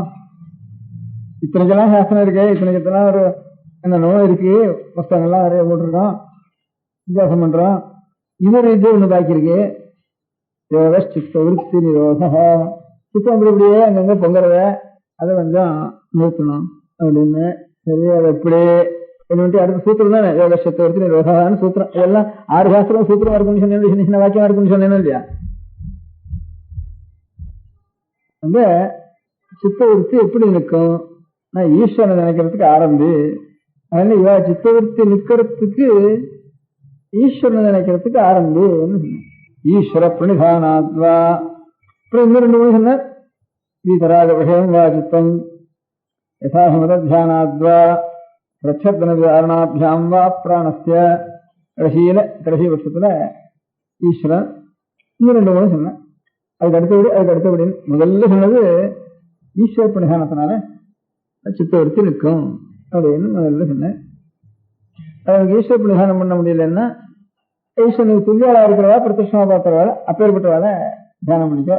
இதராக அசையே இல்லாதவாள அதுவும் உனக்கு கிடைக்கலன்னா ஏதாவது ஒண்ணு நினைச்சு அப்படியே நினைச்சு மெஸ்மரிசம் மாதிரி அப்படியே ஒண்ணு நினைச்சு அதே சித்தவருத்தியை பண்ணி ஒரு மெஸ்மரிசம் மாதிரி பண்ணிக்கோ. அதுவும் சரியா சில சித்தத்துக்கு தான் அது வரும். மெஸ்மரிசங்கிறதும் எல்லாருக்கும் நல்லா வராது. இல்லைன்னா ஒரு குருவனிடத்துல இருந்து பிராணனை சுவாசீனப்படுத்தி பிராணம் நின்றுதானா சித்தம் நிற்கும். திருஷ்டாந்தம் சித்தம் நின்றுதானா பிராணம் நிற்கிறது. சித்தம் ஒரு பெரிய துக்கத்திலேயோ ஆனந்தத்திலேயோ வந்துட்டு சித்தம்னு பெருமிச்சு விடும். அப்ப சித்தம் கொஞ்சம் ஒரு இடத்துல லயிச்சு போயிட்டு தானே உடனே பிராணமும் கொஞ்ச நேரம் நிற்கிறது. கொஞ்ச நேரம் நின்றுட்டு தானே பிராணம் அதுக்கப்புறம் தான் பெருமிச்சா வர்றது. அதுவும் சேர்த்துனா கொஞ்ச நேரம் மூக்க பிடிச்சிட்டு அப்புறம் பெருமிச்சா வர மாதிரி கொஞ்ச நேரம் பிராணம் தானா நிற்கிறது. சித்தம் நின்றுதானே சித்தம் ஒரு இடத்துல துக்கத்திலேயோ ஆனந்தத்திலேயோ ரொம்ப திருஷ்ட சட்டிலேயே போயிட்டு தான் அப்ப சுவாசம் நிற்கிறது.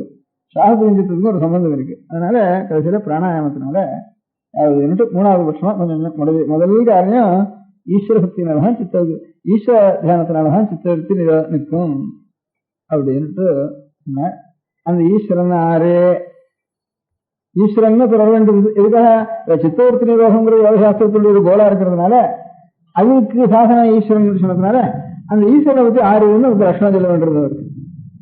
அதுக்கு ஒரு சூத்திரம் போட்டா எடுத்தாவிட கர்ம விபாக ஆசைஹி அபராமிருஷ்ட புருஷ விசேஷ ஈஸ்வர. நமக்கு என்னென்னமோ குறைகள்லாம் இருக்கு இல்லையோ, கஷ்டம் வருது, துக்கம் வருது, கர்மா ஒரு பக்கம் பிடிச்சிருக்கிறது, கர்மா பக்கம் வருது, இன்னும் என்னென்னமோ பாக்கி இருக்கு, குறை இருக்கு, துக்கம் வேற இருக்கு, குறை வேற இருக்கு, ஆசை வேற இருக்கு. இதெல்லாம் ஒண்ணும் இல்லாத வட்டுக்கும் பிறந்தவனுக்கு அறிவு இருக்கணும், நல்ல அறிவு இருக்கணும். இது பட்டா கட்ட மாதிரி இருக்கணும். குறையிலேயே சில ஒன்னும் மந்தியா ஒன்னும் தெரியாம இருக்கு, மந்தா கிடக்கு, வெறுங்கல் இருக்கு, அதுக்கு சைத்தன்யமே இல்லைன்னு சொல்லுவோம். அறிவே இல்லாத கல் இருக்கு, அதுக்கு மோசமும் இல்லை பந்தமும் இல்லை அதுக்கு. ஆனாலும் சில பேர் புறவையிலேயே ஒன்னும் தெரியாம என்ன சொன்னாலும் கேட்க தெரியாம சொன்னாலும் தெரியல, பார்த்தாலும் தெரியல, எனக்கு வேண்டும்னு தெரியல, ஆபாசம் நல்லது ஒன்றும் தெரியல, அப்படி சில குழந்தைகள் பிறந்துருது. அப்ப அதுவும் மோட்சத்தை அடைஞ்சது மாதிரி தானே ஆகுது. அதுக்கு சித்தவருத்தி இன்னும் அசையிலையே அது ஒரு மோட்சம் தெரிஞ்சுக்கலாமே, அது பிரயோஜனம் இல்லை. அது ஒரு பாபத்தினுடைய பலம் அப்படி வருது. அந்த ஜென்மம் போயிட்டாலும் இன்னும் கொஞ்சம் துக்கம் ஜாஸ்தி வரத்தான் செய்யும் இருக்கு. பின்ன என்னன்னா உலகத்துக்குள்ள எவ்வளவு மகா புத்திமான் இருக்கானோ, திருஷ்யத்தே தத்கிரியா புத்தியா சூக்மயா சூக்ம தரிசிவி இப்படின்னு உபனிஷத்து வாக்கியம் இருக்கு. சுரஸ்தாரா நிஷிதா துரத்தியா. அவனுடைய புத்தி எப்படி இருக்கணும்னா, இந்த கத்தி நல்லா சூட்சமா வேலை செய்ய முடியாத கத்தி இருக்கு, அந்த கத்தியினுடைய ஒரு கூறு எவ்வளவு கூறா இருக்கோ அவ்வளவு கூறா இருக்கணும் அவனுடைய புத்தி. அவ்வளவு புத்திமானா இருக்கணும். புத்தி ஜடமா இருந்து எனக்கு காமம் இல்லை, எனக்கு குரோகம் இல்லை, விஷயமே தெரியல அப்படின்றதுதானா அந்த ஜடம் எப்பவும் சாஸ்வதமா இருக்காது. அதனால அந்த பாபம் நிவர்த்தியான உடனே திரும்பி துக்கத்துக்கு தான் வந்து விடுவது ஒரு பாப குணம். அதனால மகா புத்திமானா இருக்கணும். ஆனா பட்ட கட்ட மாதிரி எந்த துக்கம் வந்தாலும் எந்த கஷ்டம் வந்தாலும் அவனுக்கு துக்கமாவே பண்ணக்கூடாது, கஷ்டமாவே பண்ணக்கூடாது, ஆனந்தமா இருக்கணும், மகா புத்திமானா இருக்கணும். ஒரு விஷயம் தெரியாததுன்னு இருக்கக்கூடாது. எனக்கு தெரியறது சக்தி இல்லை, அதனால அவன் ஒன்னும் அவனுக்கு கஷ்டம் இல்லை துக்கம் இல்லைன்னு பைத்தியமா இருக்கான், அதனால துக்கம் இல்லை அப்படின்னு சொல்லிட்டு இருந்து பிரயோஜனம் இல்லை. அது ஒரு பாபகோணம், அந்த பாபகோணம் நிவர்த்தியானோடனே திரும்பியும் துக்கம் ஜாஸ்தியாக வந்துருது. அதனால எப்பவும் ஆனந்தமா இருக்கணும். மகா புத்திசாலி எல்லாம் தெரியணும். அவனுக்கு புத்தியை கொஞ்சம் கூட குறைவு இருக்கக்கூடாது. அவ்வளவு இருந்து ஒன்னும் கிளேசமோ கர்மமோ விபாகமோ ஆசையமோ, அதுக்கு கிளேசம் கர்மம் விபாக ஆசையம் இதுக்கெல்லாம் தனித்தனி டெஃபினேஷன் சொல்லியிருக்காரு. கிளேசம் தான் என்ன, கர்மம் என்ன, விபாகம் தான் என்ன, ஆசையம் தான் என்ன, தனித்தனி டெஃபினேஷன் சொல்லியிருக்காரு வேதாந்தத்துல. அப்படி ஈஸ்வரன் இப்ப ஏற்பட்டவன் ஈஸ்வரன். என்ன இப்ப லட்சணம் சொல்லுவானே இந்த புத்தகத்துல ஒரு சூத்திரத்துல கேட்டா, யோகம்னா சித்தவருத்தி நிரோதம்னு சொல்லிட்டார். சித்தவருத்தி நிரோதம் பண்ணணுமானா அதுக்கு காரணம் என்னன்னு சொன்னார். அவருடைய அபிப்பிராயம் ஈஸ்வரத்தினுடைய தியானம்னு சொன்னார். ஈஸ்வரன் ஆறுன்னு சொல்ல வேண்டியிருந்தது. ஈஸ்வரன் ஆறுன்னா இந்த மாதிரி கிரேசகர்ம விபாகாசி ஒன்னும் எந்த துக்கம் வந்தாலும் எந்த கஷ்டம் வந்தாலும் எந்த சபலம் வந்தாலும் ஒன்னாலையும் கூட அசையாம நிறைய எல்லாம் தெரிஞ்சுட்டு எது இருந்தாலும் அசையாம ஆனந்தமா இருக்கிறவர், கொஞ்சம் கூட சித்தத்துல அசைவு இல்லாம இருக்கிறவர் ஈஸ்வரன்ட்டு அப்படி ஒரு லட்சணம் சொன்னாரு. சரி இருக்கட்டும். ஆனா அந்த யோகசாஸ்திரத்துல பாக்கி எல்லாம் சாங்கியால் மாதிரி தான், அதுவும் ஒரு சாங்கியம் சொன்னாங்க. அது முடி பார்த்தோம்னா ஈஸ்வரன் ஜெகத்கர்த்தா இல்ல பலதாதாவா, அதுவும் நமக்கு சந்தேகம். அவர் பலதாதாவா இருந்தா என்ன, அவர் கர்த்தாவா இருந்தா என்ன, நாம நமக்கு என்ன காரியம் வரலாகணும், ஒரு காரியம் தான் வரலாகணும். என்ன காரியம், எவரை நினைச்சா யாரை நினைக்கிறோமோ நாம் அவாளாயிடுறோம். கொஞ்சம் கூட சித்தத்தை சலனம் இல்லாமல் ஒரே நிவாதஸ்த தீபவத்துன்னு வேறு. நிவாதஸ்தன்னா இந்த விளக்கு ஏற்றி விட்டுட்டோம்னா இந்த ஏற்றின விளக்கு காற்று அடிச்சு அடிச்சு அடிச்சு காற்று அடிக்கிறப்பெல்லாம் காற்று இருந்தாலும் சரி இல்லாமல் அது பாட்டுக்கும் கொஞ்சம் கொஞ்சமா ஆடிண்டே தான் இருக்கும். அது ரொம்ப உள்ள வச்சு காற்றே இல்லாம கொஞ்சம் கூட அசைவு இல்லாம அது அதையும் சாத்திட்டு அந்த இடத்துலயும் கொஞ்சம் ஒரு சூட்சமான ஒரு சலனம் கூட வாயுக்கு இல்லாம இருக்க முடியாத இடத்துல பார்த்தோம்னா ஒரு க்ஷணம் கொஞ்சம் நெறி அப்படியே இந்த விளக்கு நிவாதஸ்த தீபத்துன்னு சொல்றது. வாதம் இல்லாத இடத்துல இருக்கக்கூடியான தீபம் முடியும் அப்படின்னு சொல்றது. அந்த மாதிரி எப்பவும் இருக்கக்கூடியவனுக்கான எவனுடைய சித்தம் இருக்குமோ அப்படி ஒருத்தனுடைய சித்தம் இருந்ததானா அவனை நம்ம நினைச்சவானா, ஈஸ்வரனுக்கு ஒரு சித்தம் இருக்குன்னு வச்சுக்குவோம், அவனை நம்ம நினைச்சவானா நாமும் அவனாக ஆயிடலாம். நாம் ஒருத்தனை ஏதாவது ஒண்ணு பண்ணிதானே நம்ம இப்ப இருக்கிற இந்த மனசு நம்ம சொன்னபடி கேட்க மாட்டேங்கிறத, சொன்னபடி கேட்க மாட்டேங்கிறது, சொன்னபடி கேட்கறதுக்கு, சித்தவத்து நிரோதம் பண்றதுக்கு, யோகத்தை சாதனைப்படுத்திக்கிறதுக்கு என்ன பண்றதுன்னா எவனாமத்தம் எப்பவும் அசையாமல் கொஞ்சம் கூட எல்லாத்தையும் அறிஞ்சுண்டு ஆனாலும் பட்டக்கட்டையை போல ஒருத்தன் இருந்தான்னா அவனை பிடிச்சுண்டு நாம் கரையிடலாம். அப்படி ஒருத்தவங்க கூட இடம் இருந்துட்டானா எல்லாரும் நம்மகிட்ட இருந்துட்டாளா, அதான் அவளோட அபிப்பிராயம். சாயங்காலம் சாமின்னு கிடையாது, எல்லாம் நம்ம மாட்டம் ஜீவாதான் என்ன மீனாம்ச கர்மாவெல்லாம் மீனாம்சகாரி சொல்றதும் சரி, சாங்கியாலி சொல்றதும் சரி, ஜீவன்கள் நிறைய இருக்கா, எல்லாரும் நம்ம மாட்டம் இருக்கா அப்படின்ற எல்லாரும் நம்ம மாட்டம் இருந்துட்டாள்னா நாம் எவனை பிடிச்சிருந்து கரையிடுறது. அப்போ எந்த காலத்திலையும் நாம் எந்த நிலையை நாம் அடையணும்னு சொல்றோமோ சித்தம் கொஞ்சம் கூட அசையாமல் எல்லாம் தெரிஞ்சுட்டு நல்ல ஞானம் சூர்குத்தி மனையா இருந்துட்டு புத்தி கொஞ்சம் கூட சித்தம் அசையாமல் அலையாமல் கஷ்டப்படாமல் காமத்தில் ஈடுபடாமல் துக்கத்தில் ஈடுபடாமல் பயத்தில் ஈடுபடாமல் அசூய வராமல் ஒன்னும் இல்லாம எதிர்த்துக்கு வேண்டிய சாமான் இருந்தாலும் அது பாட்டுக்கு ஆனந்தம் எல்லாத்தையும் தெரிஞ்சுட்டு ஆனந்தமா சிரிச்சுட்டு காரியங்களை என்ன செஞ்சுட்டு அப்படி சந்தோஷமா இருக்க முடியாது நமக்கு வரணுமான அதான் நமக்கு நிலை வரணும். அப்படி ஒருத்தன் எப்பவும் இல்லாத போனா எவனை பிடிச்சிருந்து நாம் இந்த மாதிரி நிலை அடைகிறது, நமக்கு வழியே இல்லை, ஒருத்தருக்கும் மோட்சத்துக்கே இடம் இல்லை. ஆகையினால இப்ப ஏற்பட்ட சகல உத்தம குணங்களும் பூர்ணமா இருந்து ஞானத்துல எல்லை எவ்வளோ அவ்வளவு அந்த பூர்ணமான ஞானம் இருந்து அவன் ஒன்னையும் நிர்லிப்தனா இருந்து அபராமிருஷ்டா ஒரு ஸ்பர்சம் அவனுக்கு இல்லாமல் நித்திய சுத்த புத்தம் முக்த சுபாவம்னு ஆச்சாரியர்கள் அடிக்கடி எழுதுற வழக்கம் பாஷ்யத்துல. நித்திய சுத்தன் நித்திய புத்தன் நித்திய முக்தன் அவனுக்கு எப்பவும் சுத்தன். அழுக்குங்கிறது நமக்கெல்லாம் இருந்து அந்த அழுக்க அலம்பி தொடச்சி ஆகணும். அழுக்கு இருந்தானா அழுக்கு தொடக்கிறதுக்கு ஒரு சாமான் இருந்தானா அழுக்க போட்டு தேய்ச்சி அலம்புறதுக்கு ஒரு சாமான் இருந்தா தான் இந்த அழுக்கு போகும். அழுக்கு தேய்க்கிறதுக்கு சாமானே இல்லைன்னா அழுக்கப்படி போகும். அந்த சாமான் தான் ஈஸ்வரன். ஏதோ ஒன்றும் அழுக்கு நம்ம இருக்குன்னு தெரியுது, சஞ்சலம் நமக்கு இருக்குன்னு தெரியுது. சஞ்சலம் நமக்கு இருக்குன்னா ஒரு கெட்டியான சாமான் பிடிச்சா தானே ஆடுறவனுக்கும். அதுல கெட்டியான சாமான் ஒண்ணு வேணும், அவன் தான் ஈஸ்வரன். அதனால ஜெகத்துக்கு சிருஷ்டிகர்த்தாவா பலதாதாவா அவன் இருந்துட்டு போட்டோம், அது இருக்கிறான், அது இல்லைன்னு சொல்லிட்டு போக வேண்டாம் நம்ம. அதனால நமக்கு ஈஸ்வரனுக்கு காரியமே இல்லை. நமக்கு நம்முடைய அழுக்கெல்லாம் நிவர்த்தி பண்றதுக்கு அவன் சுத்தமா இருக்கணும். நம்முடைய சலனத்தெல்லாம் சஞ்சலத்தெல்லாம் நிவர்த்தி பண்றதுக்கு அவன் மகா கெட்டியா இருக்கணும். அதுதான் ஈஸ்வரனுக்கு ருத்ரன் வேறு பரமேஸ்வரனுக்கு. பவாய தேவாய நம, சர்வாய தேவாய நம, ஈசானாய தேவாய நம, பசுபதியே தேவாய நம, உக்ராய தேவாய நம, ருத்ராய தேவாய நம, பீமாய தேவாய நம, மகதே தேவாய நம. மகதே தேவான மகாதேவன் பெறுவனு மகாதேவன் மகாதேவன் மகான் தேவா மகதே தேவாய நமன்னு சொல்றது. மகாதேவன் பெறுவனுக்கு அவனுக்கு ருத்ரன்னு பேரு. ருத்ரன்னா 2-3 அர்த்தம் இது. ஊரெல்லாம் அழடிக்கலாம்னு அர்த்தம், அழுகையெல்லாம் போக்கலாம்னு அர்த்தம். இன்னும் அநேக அர்த்தங்கள் உண்டு. பயநாசனகான்னு சொல்றது. ஈஸ்வரன் எல்லா இடத்துலயும் எல்லாரும் திடுகிடுகிடுன்னு நடுங்கிட்டு இருக்க அளவுக்குல, எதையோ பார்த்து நடுங்கிற அளவுக்குல. முதல்ல உனக்கு மரணம் தான் நடுங்குறா, அது இல்லை. உனக்கு தேதி கட்டுட்டுன்னா உடனே இருக்கு என்னவாவது பண்ணி அது இன்னும் கொஞ்சம் நீட்டலாமான்னு பார்த்துட்டு நாமும் சரி நமக்கு வேண்டிய இடம் சரி எல்லாரும் சேர்ந்து மரணம்னா பெரிய பயம் நமக்கு இருக்கு. ஒரு திரவிய நஷ்டம், ஒரு அவமானம், எல்லாத்துலயும் அநேக விஷயங்கள்ல ஒவ்வொருத்தருக்கும் நமக்கு இன்னும் குடும்பத்துல சிரமங்கள் எதை கண்டாலும் பயம்னு நமக்கு இருக்கு. அதனால பயத்தை காட்டுறவங்க நம்மளாம் ரொம்ப குழந்தைகளா இருந்தா கொஞ்சம் பயமுறுத்திதான் ஆகணும். ரொம்ப குழந்தைகளா இருக்கும், ரொம்ப குழந்தைகளா இருந்தா ஒன்றும் தெரியாத கொஞ்சம் பயமுறுத்தி ஆகணும். அவளுக்கு அந்த பயமுறுத்துறதும் அவளுக்கு அந்த குழந்தைகளுடைய க்ஷேமத்துக்காகத்தான விஷயம் எல்லாத்தையும். இப்படியா அவன் ருத்ரம்னு பதத்துக்கு சொன்ன அர்த்தம். கடைசியில அவன் இடத்துல அன்பு வந்துட்டுதானா எல்லா துக்கும் எனக்கு நிவர்த்தி ஆயிடுறது. அதுக்காக சொன்னேன், கட்டையாட்டம் இருக்கான்னு சொல்றதுக்காக அவ்வளவு கெட்டியா இருக்கான் சுவாமிங்கிறதுக்கு வேதம் ஒரு வாக்கியத்தை சொல்றப்போ சொல்லிட்டு, யஸ்மாத் பரம் நாபரம கிஞ்சித் யஸ்மான் நானியோ நத்யாயோஸ்தி கஷ்டித் விருக்ஷ இவ ஸ்தப்தோ திவிதிஷ்டத்யேகஸ்தே நேதம் பூர்ணம் புருஷேன சர்வம் தேநேதம் பூர்ணம் புருஷேன சர்வம். ஒரு பெரிய புருஷன், அவனால நிறைஞ்சிருக்கு, எல்லாம் நிறைஞ்சிருக்கிறது அவன் தான் இருக்குன்னு கடைசியில் முடிச்சிருக்கு. அவன் எப்படி இருக்கான்னா விருக்ஷ இவ ஸ்தப்தா திவிதிஷ்டத்யேகா ஒத்தந்தான்.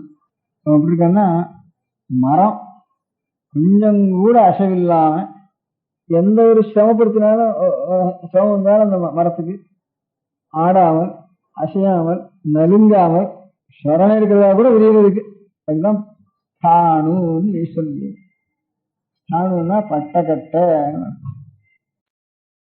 பெரியவா சரணம். அடுத்த நிகழ்ச்சி நித்திய குரு பாதுகா பூஜை. शुक्लाम्बरधरम् विष्णुम् शशिवर्णम् चतुर्भुजम् प्रसन्नवदनम् ध्यायेत् सर्वविघ्नोपशान्तये. ममोपात्त समस्त दुरिदक्षयद्वार श्री परमेश्वर प्रीत्यर्थम् गुरुप्रसाद सिद्ध्यर्थम् गुरुप्रीत्यर्थम् गुरुपादपूजाम् अद्य करिष्ये. गुरुब्रह्मा गुरुर्विष्णुर्गुरुर्देवो महेश्वरः गुरुः साक्षात् परब्रह्म तस्मै श्रीगुरवे नमः. अपारकरुणासिन्धुम् ज्ञानदम् शान्तरूपिणम् श्रीचन्द्रशेखरगुरुम् प्रणमामि मुदान्वहम्. सदाशिवसमारम्भाम् शङ्कराचार्यमध्यमाम् अस्मदाचार्यपर्यन्ताम् वन्दे गुरुपरम्पराम्. எல்லோரும் குருவை பெரிவாளை தியானம் பண்ணிண்டு அர்ச்சனை பண்ணுவோம். அஷ்டோத்திரம். பெரியவா அஷ்டோத்திரம் பல அஷ்டோத்திரங்கள் இருக்கு. அதுல எளிமையா சுலபமா எது இருக்கோ அதை நான் இப்ப சொல்றேன். எல்லோரும் இதை கேட்டுண்டே திருப்பி சொல்ல முடிஞ்சுபா சொல்லி சொல்லி பெரிவாளுக்கு பாதத்துல ஒவ்வொரு புஷ்பத்தை அர்ச்சனை பண்ணலாம். ओम श्री कांची कामकोटि पीठाधीश्वराय नमः. श्रीमच्चंद्रशेखरेन्द्र सरस्वती गुरुभ्यो नमः. सन्यासाश्रम शिखराय नमः. काषाय दंडधारिणे नमः. सर्वपीठापहारिणे नमः. स्वामिनाथ गुरवे नमः. करुणासागराय नमः. जगदाकर्षण शक्तिमते नमः. सर्वचराचर हृदयस्थाय नमः. भक्त परिपालक श्रेष्ठाय नमः. धर्म परिपालकाय नमः. श्री जयेन्द्र सरस्वत्याचार्याय नमः. श्री विजयेन्द्र सरस्वती पूजिताय नमः. शिवशक्ति स्वरूपाय नमः. भक्ताभीष्ट प्रदायकाय नमः. ब्रह्मण्य पोषकाय नमः. ब्रह्म विष्णु शिवैक स्वरूपाय नमः. कांची क्षेत्रवासाय नमः. कैलासशिखरवासाय नमः स्वधर्मपरिपोषकाय नमः चातुर्वर्णसंरक्षकाय नमः लोकरक्षणसङ्कल्पाय नमः ॐ ब्रह्मनिष्ठापराय नमः सर्वपापहराय नमः धर्मरक्षकसन्तुष्टाय नमः भक्तार्पितधनस्वीकर्त्रे नमः सर्वोपनिषत्सारज्ञाय नमः सर्वशास्त्रगम्याय नमः सर्वलोकपितामहाय नमः भक्ताभीष्टप्रदायकाय नमः ब्रह्मण्यपोषकाय नमः नानाविधपुष्पार्चितपताय नमः रुद्राक्षक्रीडधारिणे नमः भस्मोद्धूलितविग्रहाय नमः सर्वज्ञाय नमः सर्वचराचरव्यापकाय नमः अनेकशिष्यपरिपालकाय नमः मनश्चाञ्चल्यनिवर्तकाय नमः अभयहस्ताय नमः भयापहाय नमः यज्ञपुरुषाय नमः यज्ञानुष्ठानरुचिप्रदाय नमः यज्ञसम्पन्नाय नमः यज्ञसहायकाय नमः यज्ञफलदाय नमः यज्ञप्रियाय नमः उपमानरहिताय नमः स्फटिकतुलसीरुद्राक्षहारधारिणे नमः चातुर्वर्ण्यसमदृष्टये नमः ऋग्यजुस्साम अथर्वणादिचतुर्वेदसंरक्षकाय नमः दक्षिणामूर्तिस्वरूपाय नमः जाग्रत्स्वप्नसुषुप्ति अवस्थातीताय नमः कोटिसूर्यतुल्यतेजोमे शरीराय नमः साधुसङ्गसंरक्षकाय नमः अश्वगजगोपूजानिर्वर्तकाय नमः गुरुपादुकपूजातुरन्तराय नमः कनकाभिषिक्ताय नमः स्वर्णबिल्वदलपूजिताय नमः सर्वजीवमोक्षदाय नमः मूकवाक्ताननिपुणाय नमः नेत्रदीक्षादानाय नमः द्वादशलिङ्गस्थापकाय नमः गानरसप्रियाय नमः ब्रह्मज्ञानोपदेशकाय नमः सकलकलासिद्धिताय नमः चातुर्वर्ण्यपूजिताय नमः अनेकभाषासम्भाषणकोविदाय नमः अष्टसिद्धिप्रदायकाय नमः ॐ श्री शारदामठसुस्थिताय नमः नित्यान्नदानसुप्रीताय नमः प्रार्थनामात्रसुलभाय नमः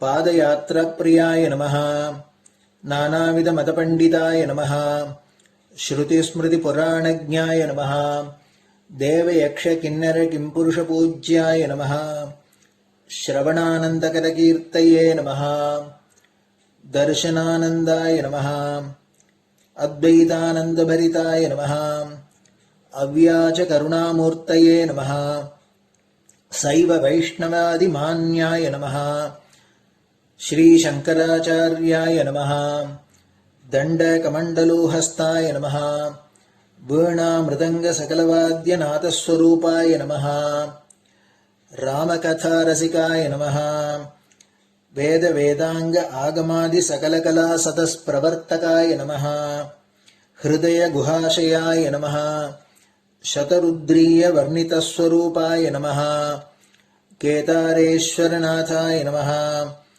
अविद्यानाशकाय नमः निष्कामकर्मोपदेशकाय नमः लघुभक्तिमार्गोपदेशकाय नमः लिङ्गस्वरूपाय नमः सालग्रामसूक्ष्मस्वरूपाय नमः कालड्यां शङ्करकीर्तिस्तम्भनिर्माणकर्त्रे नमः जितेन्द्रियाय नमः शरणागतवत्सलाय नमः श्रीशैलशिखरवासाय नमः डमरुकनादविनोदाय नमः वृषभारूढाय नमः दुर्मदनाशकाय नमः आभिचारिकदोषहर्त्रे नमः मिताहाराय नमः मृत्युविमोचकशक्त्याय नमः श्रीचक्रार्चनतत्पराय नमः दासानुग्रहकारकाय नमः அனுராதா நக்ஷத்திர ஜாதாய நமஹ. சர்வலோகக்யாதசீலாய நமஹ. வெங்கடேஸ்வர சரணபத்ம ஷட்பதாய நமஹ. ஸ்ரீ மகாத்ரிபுர சுந்தரி சமேத ஸ்ரீ சந்திரமௌலீஸ்வர பூஜா பிரியாய நமஹ. ஸ்ரீமத் சந்திரசேகரேந்திர சரஸ்வதி சத்குரு பரபிரம்மணே நமஹ. குருப்யோ நமஹ. பரமகுருப்யோ நமஹ. பரமேஷ்டிகுருப்யோ நமஹ. பராத்பரகுருப்யோ நமஹ. குரு பரம்பராபியாம் நமஹ. குரு பாதுகாபியாம் நமோ நமஹ. அடுத்தது ஊதுபத்தி இருந்தா அதை காமிச்சு தூபம், நெய் தீபம் இருந்தா காமிச்சு அதை நெய் தீபம் தீபம் காமிச்சுட்டு நைவேத்தியம் வெத்தலைப்பாக்கு பழம் இதுலேருந்து ஆரம்பிச்சு அவளுக்கு எது சௌரியமோ அதுபடி நைவேத்தியம் பண்ணலாம். அதுக்கு அடுத்தது கற்பூர ஹாரத்தி பண்ணி எல்லோரும் பிரதட்சிண நமஸ்காரம் பண்ணி பெரியவாள்கிட்ட பிரார்த்தனை பண்ணிண்டு எல்லோரும் க்ஷேமமா இருக்கணும், லோகம் பரம மங்களமா சௌக்கியமா இருக்கணும், எல்லோரும் வியாதி வெக்க இல்லாத ஆயுராரோக்கிய ஐஸ்வர்யத்தோட சாந்தம் அமைதியோட ஞான வைராக்கியத்தோட எல்லோரும் நல்லவர்களாயிருந்து நன்மையை அடையணும்னு பிரார்த்தனை பண்ணி இந்த பூஜையை தினம் செய்யலாம். குரு பிரம்மா குருர் விஷ்ணுர் குருர் தேவோ மகேஸ்வரः குரு சாட்சாத் பரபிரம்ம தஸ்மை ஸ்ரீ குரவே நமः. அபார கருணா சிந்தும் ஞானதம் சாந்தரூபிணம் ஸ்ரீ சந்திரசேகர குரும் பிரணமாமி முதான்வகம். சதாசிவசமாரம்பாம் சங்கராச்சாரிய மத்யமாம் அஸ்மதாச்சாரிய பர்யந்தாம் வந்தே குரு பரம்பராம். குரு பாத பூஜை நிறைவடைஞ்சது. பெரியவா சரணம். திருச்சிற்றம்பலம். நிலை பெறுமாறு எண்ணுதியேல் நெஞ்சே நீவா நித்தலும் எம்பிரானுடைய கோயில் புக்கு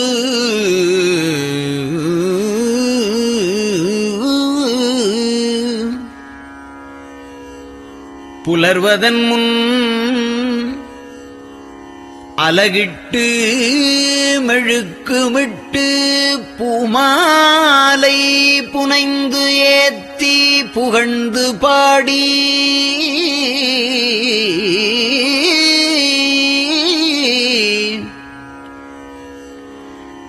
தலையாரக் கும்பிட்டு கூத்தும் ஆடி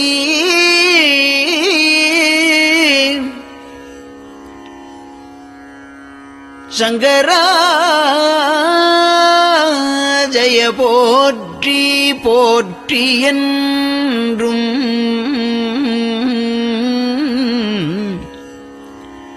அலைபுனல் சேர் செஞ்சடையம் ஆதி என்றும் ஆரூரா என்றென்றே அலரானில்லே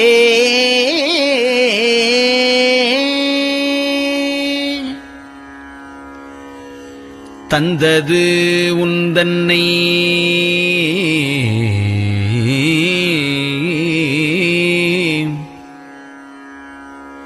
கொண்டது எந்தன்னை சங்கரா ஆர்கோலோ சதுரர் அந்தம் ஒன்றில்லா ஆனந்தம் பெற்றேன்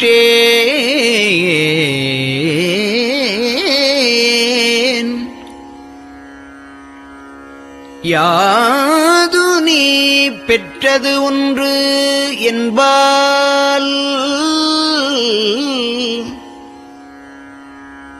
சிந்தையே கோயில் கொண்டயம் பெருமான் திருப்பெரும் துறையுரை சிவனே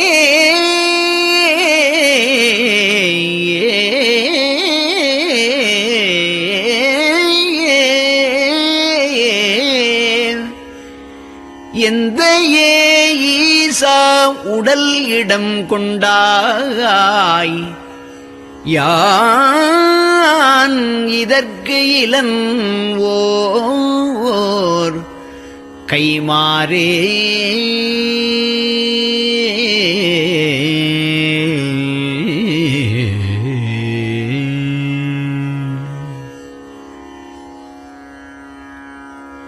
அன்னநடையார்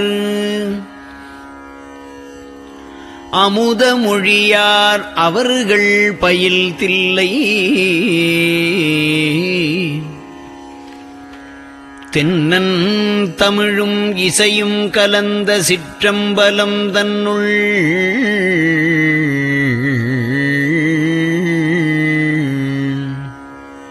பொன்னும் மணியும் நிறந்த தலத்து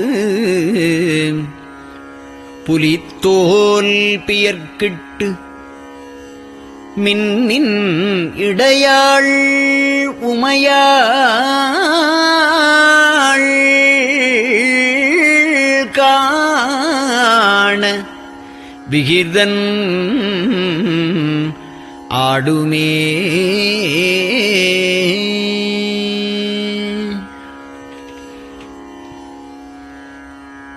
நெட்டையிலாவுடல் நீத்து என்னை ஆண்ட நிகரிலா வண்ணங்களும்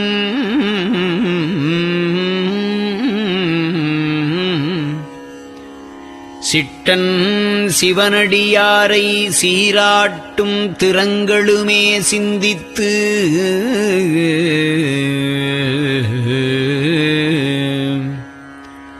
அட்டமூர்த்திக்கு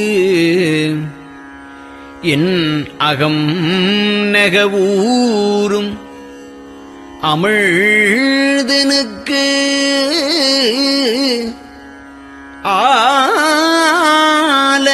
ஆலநீழற்பட்டனுக்கு என்னை தன்பாற்படுத்தானுக்கே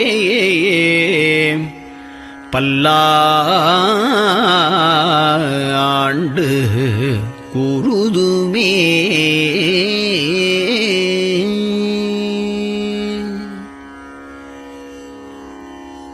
நெஞ்சம் ஈசனைக் காண்பதே விரும்பி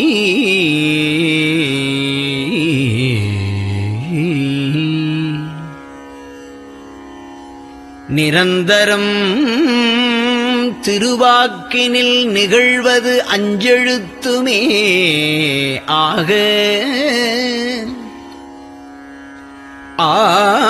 ஆளுடைய அம்மை செம்மலர் கைகுவித்து அருளி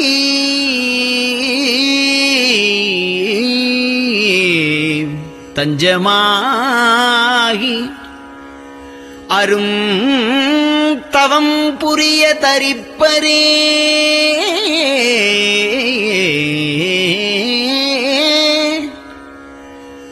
அவள் தனிப்பெரும் கணவர்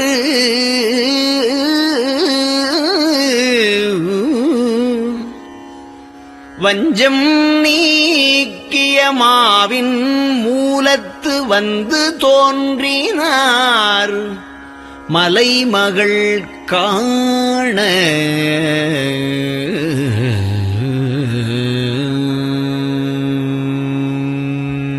திருச்சிற்றம்பலம்.